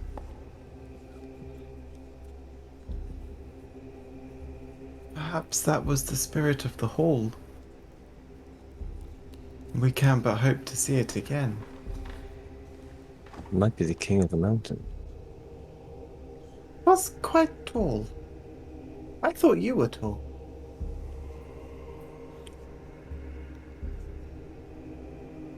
And she laughed nicely, Max. I believe this is your door to open. I agree. Ralph, you stay there on the table. I mean, he can join us if you'd like, Max. He is very slippery. I'll pop him back outside soon. You can go to the fountain if he likes. But we drink out of that fountain. Do we? Do we? Aren't you? I mean, I totally... oh my god. Sure, yeah.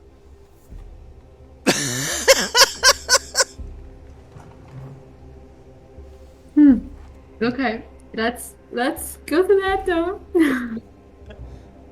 I get up to the door and I'm going to push gently. It is a pair of double doors and they swing open. They glide on hinges that make them weightless and effortless to swing open.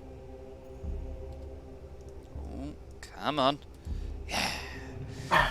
The room beyond.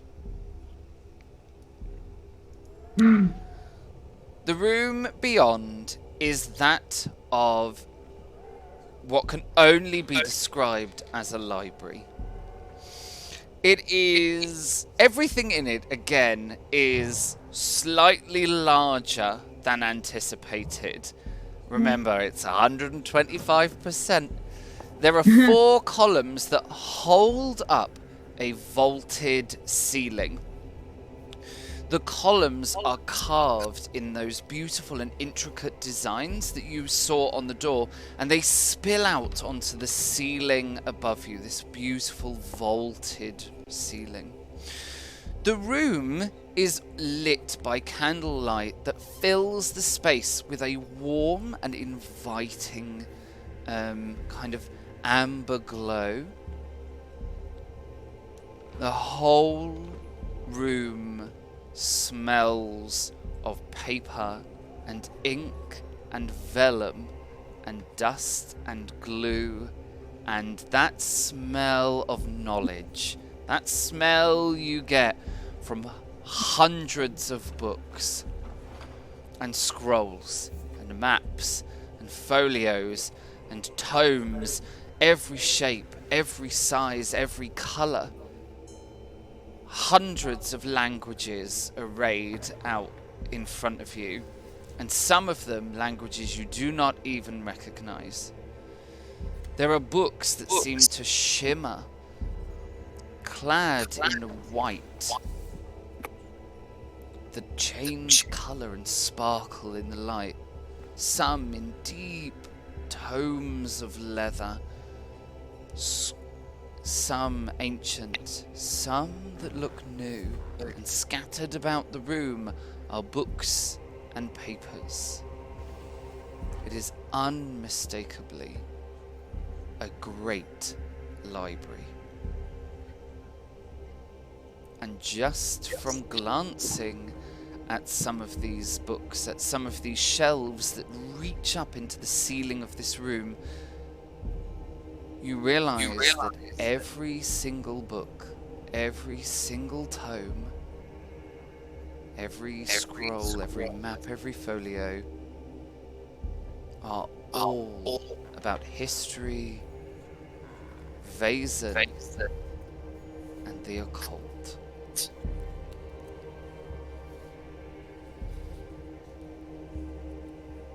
I'd like to have a look at the desk that I'm standing next to, please. There is a huge map of Scandinavia. In the top right-hand corner, in a Gothic text, it says, "The Mythic North." And the map is arrayed in notes. The notes all they're all like numbers. There's some sort of numbering system on this map. And the map that you are looking at is not an old or an ancient map. It has railways on it. It has places you recognize. But it is covered in all of these little notes with numbers.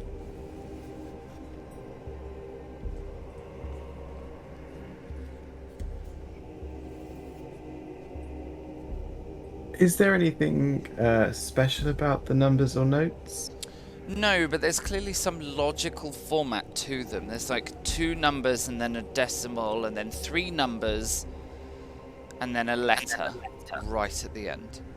Like a Dewey Decimal Library system. Some sort of numbering system. Yeah. Being an academic, that Max is, I'm going to see those, and I am going to wander over to the shelves to see if I can see if there's a correlation. It takes you a few minutes of sort of rummaging around, but you find there's a whole section of bookshelves that's covered in books that all have just numbers on the side.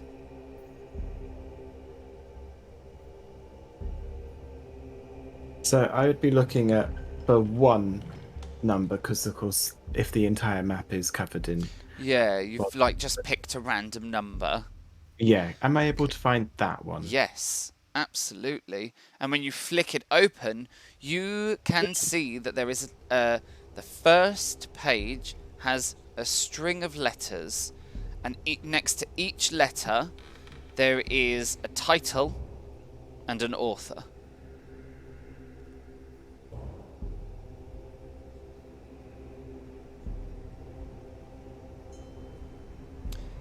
The one that you are looking at.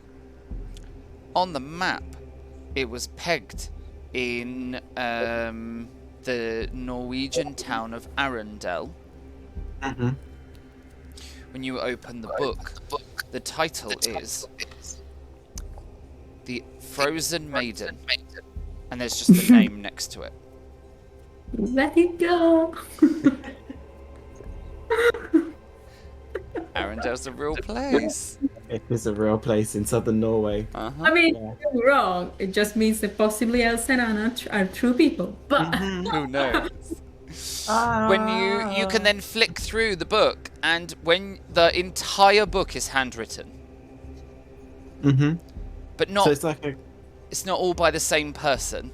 And you can see by, you can see that there are a couple of names that repeatedly reappear, but there's like a selection. And as you flick through them, you realise the entire book is handwritten, and you reach the letter that corresponds to the map reference.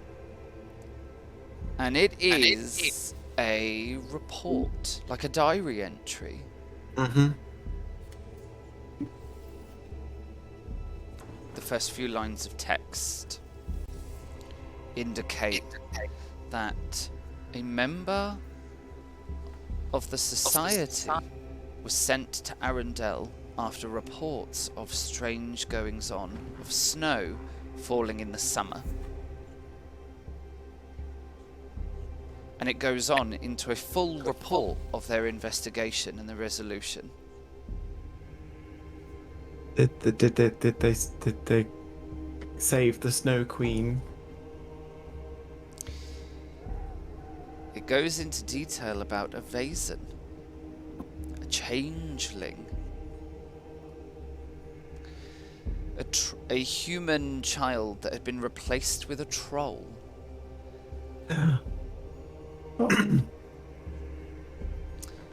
A changeling child that had grown into an adult only to discover that they had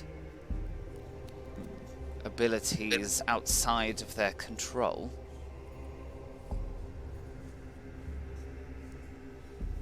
The book is filled with similar records, similar references. Mm-hmm.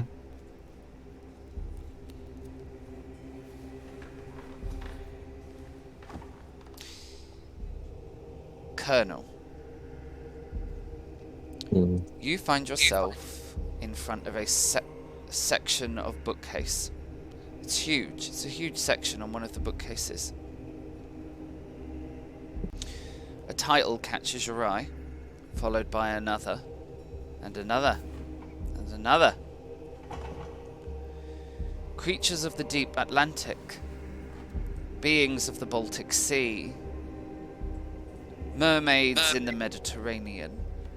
The titles go on and on.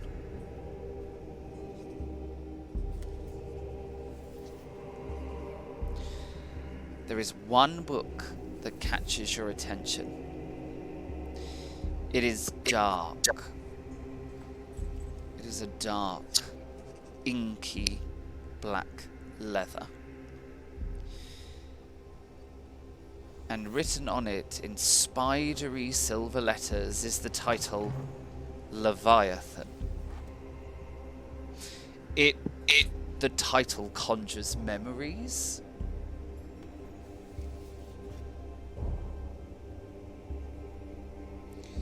And it draws your attention to it.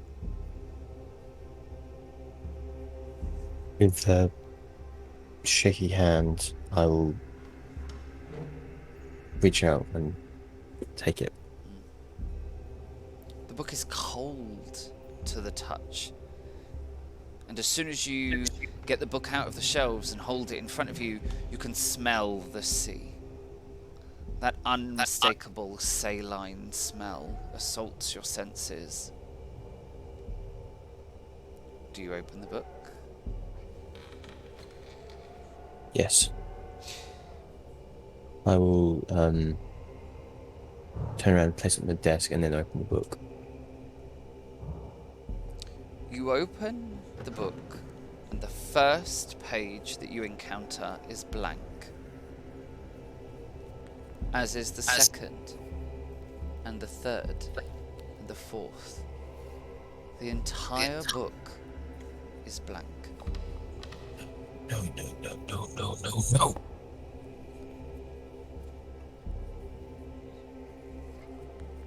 No. His composure finally crashes and just slams his fist down on the table.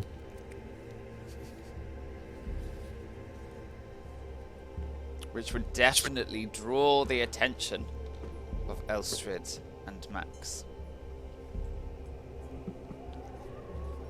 Everything okay?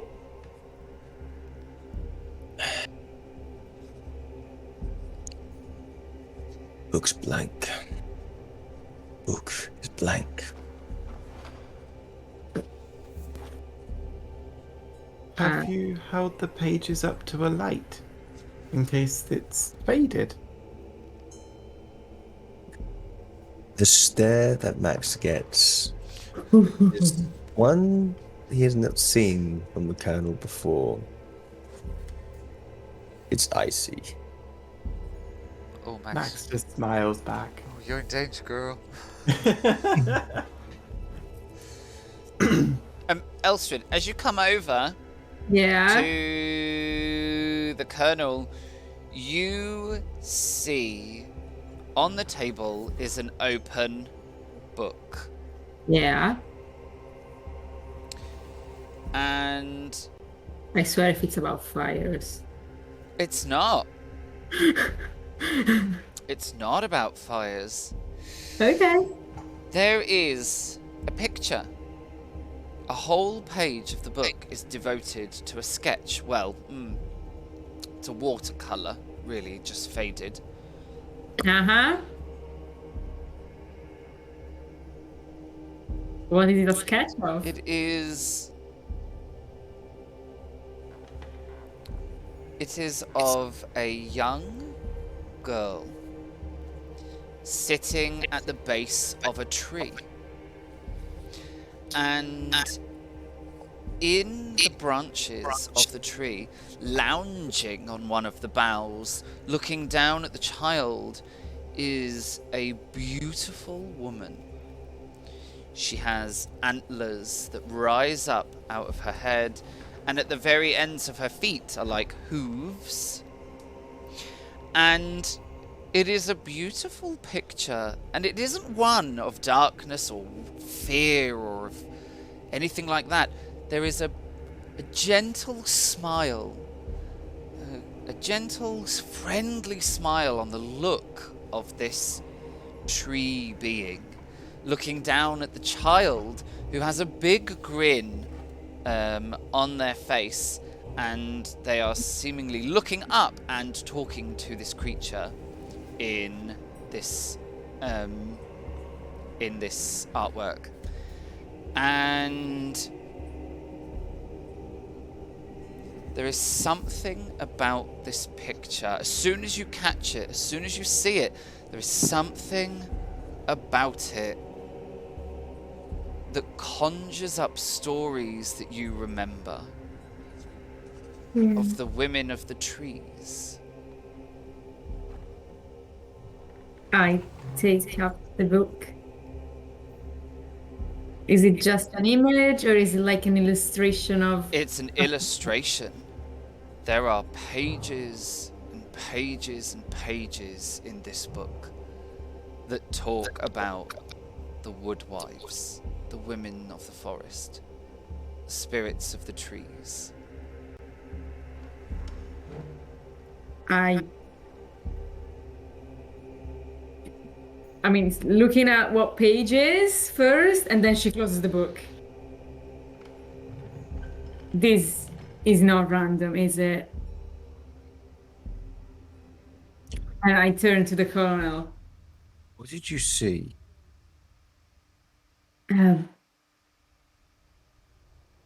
As you know, there's history in my past, and that, you know, as you all, both of you know, to be a Thursday's child, you have to have... How can I say this? There's story in our past that leads us to what we are now, right? And the image that was in this book is possibly linked to that, or at least it feels like either it was a coincidence, and I don't believe in coincidences, or it's a message of some sort. Even just a hello. What's the spine book currently saying? The book Elstridge is holding. Yeah. Yeah. Does it still say Leviathans on it? No, so which book? Who's got which book? I closed the book that had the picture of the woodwife. Yeah. So must the be title on Elstridge's book is Beings of the Woodlands. It's not the same book as yours, Colonel. Your book is still laying open and blank on the table.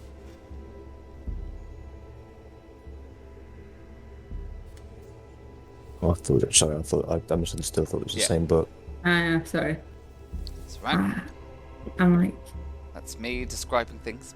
Yeah, there's two books. So the one that Elstrid found was just laying open on the table. Yours you found in the shelf that you then had on the table. Yours is still open, blank. Matt. You also are, as you're kind of, leafing through this book of reports, you realise it's a case book, a case diary. filled with cases, and you look up at the shelves and realise there are hundreds of books the same as the one you are holding with numbers. There's hundreds of them that must detail hundreds of past cases, just like this book, just like the one you are looking at right now.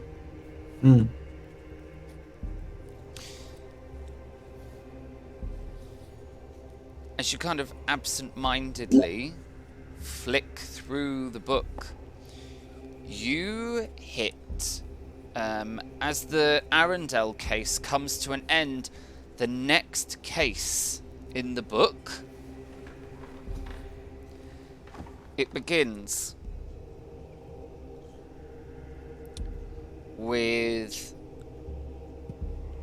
a member of the society going to a remote village in Norway to investigate a charlatan. A charlatan who claims to be able to cure any illness.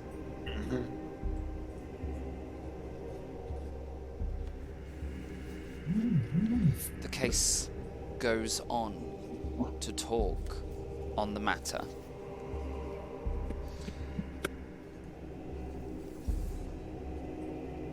And the investigation that was done by the society. Yeah. They found that the charlatan was indeed a true charlatan. Not a Thursday's child, not a being of the other world, nor a mortal in cahoots with an otherworldly being. The charlatan was handed over to the authorities and was left to the law of the land. As I read that part, I absentmindedly say to myself, he wasn't caught quick enough.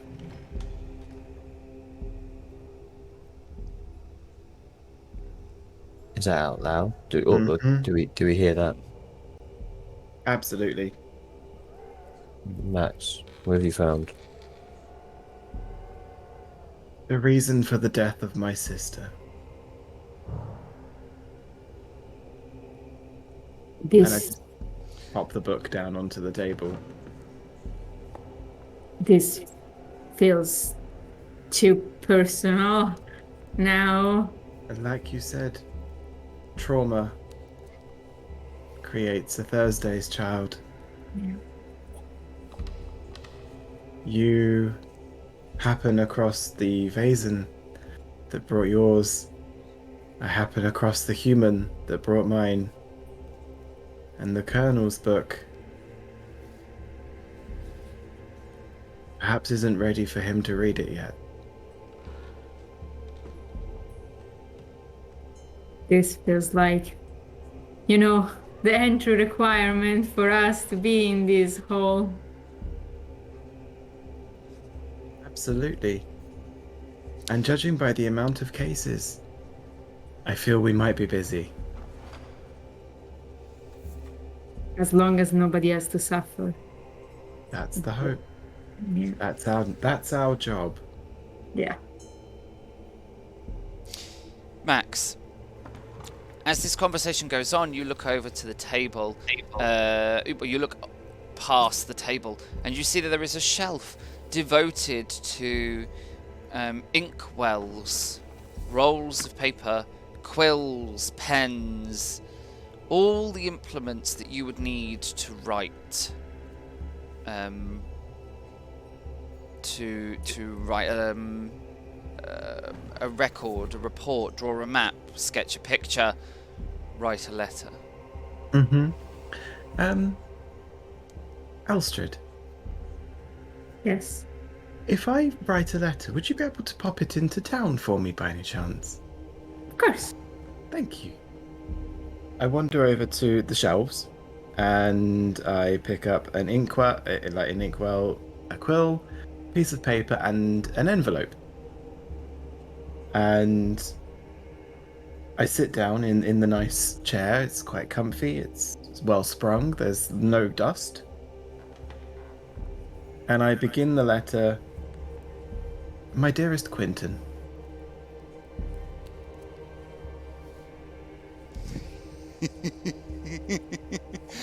And as Max begins writing a letter to dearest Quentin, that Quentin, is sorry. where we will leave the session for this evening. Brilliant. Oh my god. Oh my goodness, it's almost like things are interconnected. Well, thank you very much to the cast for this evening, and to all of you in the chat today for coming along and watching us as we do these crazy, ridiculous things. Tonight's session has been a little bit of fun and a little bit of a frolic and completely unexpected. So we have had to react this evening to bring this this episode to you on the quick and on the fly. So I want to say a huge thank you to the cast of Chapter 1 for making themselves available this evening at very short notice and for coming on this crazy adventure with me as I wrote it.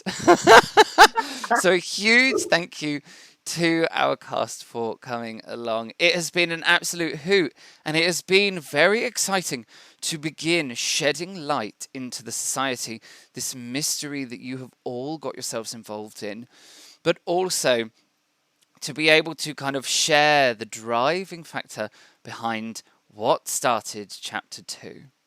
And on the note of Chapter 2, we will be back next week on Sunday at 8 p.m. British Summer Time to pick up where we left off on Chapter 2. I'm going to say a huge thank you to the cast once more before I head over to the credits. So, cast, over to you, each of you, one at a time. Who are you? Where can we find you? Who did you play? Mutinous Mikey, you are at the top, and that's the first time I've got to use your new name. branding. Yeah. Yes, yeah. My name is Mike. I play Maximilian Fjellbach, and you can catch me on Twitch, Instagram, and Twitter as mutinous_Mikey. Yeah, absolutely. Head on over to Twitch and follow this crazy bean playing ridiculous sorts. games and just generally being Mainly Sea of ridiculous. Thieves. Yeah. Sarah. Well, I'm Sarah. I play Astrid. And yeah, I think you can only find me on Instagram at the moment as Spikia, Spikkia, if English spellings doesn't fail me. Yeah, you nailed it. Absolutely. And Jack. Yeah, so I play Lieutenant Colonel Seaton. I'm really only on Instagram as j.m.barber_the Colonel. I've been pretty slow at posting more stuff on there at the minute. Social media just completely eludes me. I'm terrible. You need to do a whole bunch of cosplay now. You've got the jacket and just like fill up your Instagram with that. Remember, if you need props, just shout at me. I can do stuff. Yeah, I've seen some of the absolutely. stuff that you've done on Instagram, especially for your cosplay and stuff. It's absolutely brilliant. Yeah. All right. Also, Well, also, just very quickly, yes. a massive thank you to you. Yeah. Yes. Amazing job. Yes. Thank you. And very also a much. massive thank you to Divinink, the lovely Dan, for the raid and the subsequent modding when they came in. Yes. A huge Dan. thank you to Divin Inc. for keeping us all safe and friendly in the chat this evening. We value everything they do. We love them very much. Dim and Ink do crazy shenanigans on Twitch as well, so head on over and follow them for more of their crazy activities. And then we should head over to the credit roll. So one last thank you to the cast, and then we'll head over to the credit roll. Big wave from the cast. Okay, and here we go, straight onto the credit roll. This is where I try and talk to you and read my notes at the same time, and my crew sit in Discord and chat into my head so that I have to try and do 100 things all at once, because they're super kind to me. So the Society wants to say a huge thank you to our character artist, Zhuzha, for all of the amazing artwork that she has created. Head over to her Instagram, Shusha UK. Honestly, the things, the artwork that she creates is absolutely stunning, absolutely beautiful, and we were so lucky to have her come onto our team and do the character art for us. A huge thank you to Johan Egerkrans. He is the original artist of the Vaesen artbook, and that is the inspiration for the Vaesen RPG that was created by Free League Publishing. You can see Johan Egerkrans' website now on the credits, and Free League are coming up right behind them. They are the publisher and the creator of the Vaesen RPG, and they are an absolutely incredible company. Head on over and have a look. If you want to join in with Vaesen, they do other games as well. They have just released their Lord of the Rings RPG. Go check it out. It is amazing. Our virtual tabletop this evening was Roll20 with the crazy and amazing dynamic lighting feature that they have. And Tabletop Audio, the ambient music and sounds that you heard this evening were from Tabletop Audio through the Roll20 jukebox. Kevin MacLeod at Incompetech also contributed to the soundtrack and the music that you heard this evening, also through the Roll20 jukebox. Both of them have websites with their entire catalogue of music that you can go and check out and use at your table yourself. The VTT maps were created by Dungeon Fog, an amazing piece of software that allows you to create custom maps using all of the incredible assets that they have available there. Head on over to their website if you are a GM or DM and create your own maps for your games. The OBS overlays that you saw today were created by myself, and I used the Valhyr Runic translator to create all the little rune effects that you have seen in the intro video and through all of the overlays. The intro music was created by myself using the Music Maker Jam. If you want to create your own music, head on over to the website. That's showing there. As a GM, I also want to say a huge thank you to all of our players, but also our viewers. We create these ridiculous stories not just to have fun for ourselves, but to tell these stories and to share them with you. Without you, we really would not be streaming this on Twitch. So a huge thank you to all of you for joining us this evening. And that is our huge thank you and our credit roll. And so we come to one of the favorite moments of our stream as I tune in to the voices. And I begin.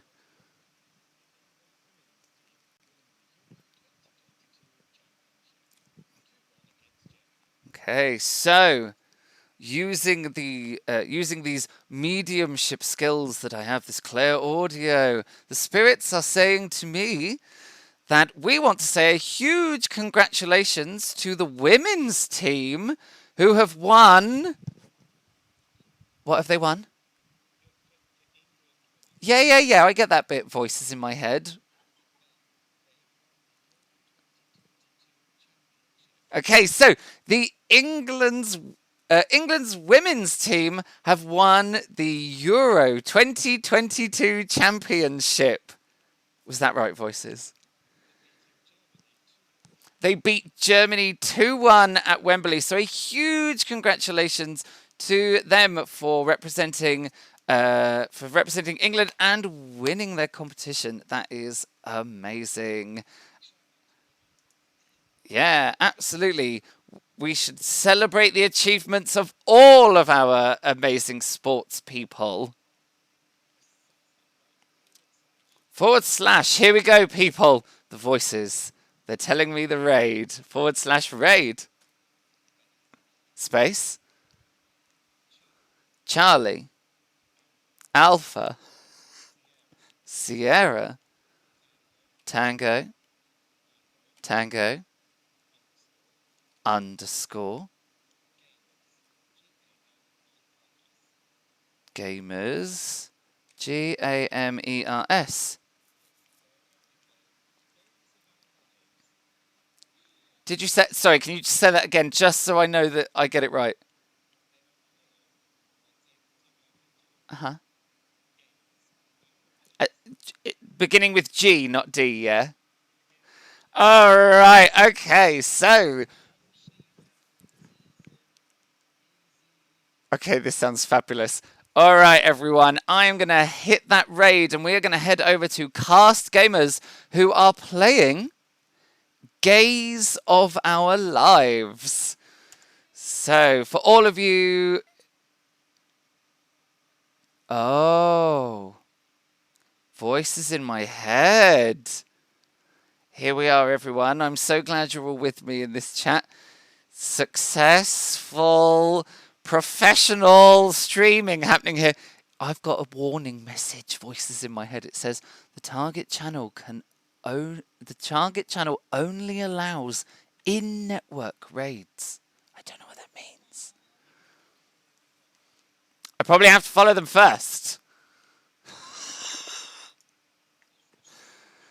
The voices are... you are doing me proud, right. I'm doing this. I'm doing it. This will happen. Hold your horses, everyone in chat. I promise this is going to happen.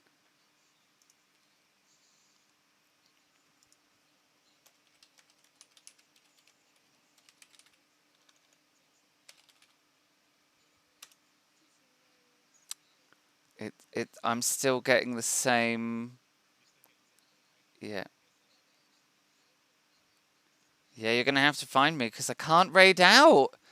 I mean, they are fabulous. Go and check them out, but we'll need to find another raid. Okay, voices, I'm ready.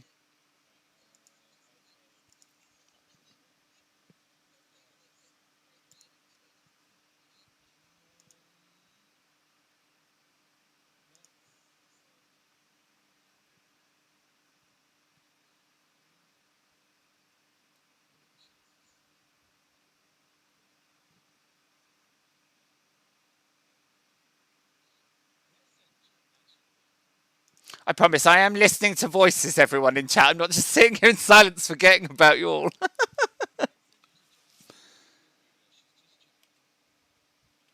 Oh, okay, yes. Let's do this. /raid. That bronze girl. All one word, yeah? Well, I'm going to hit the button and we'll see what happens.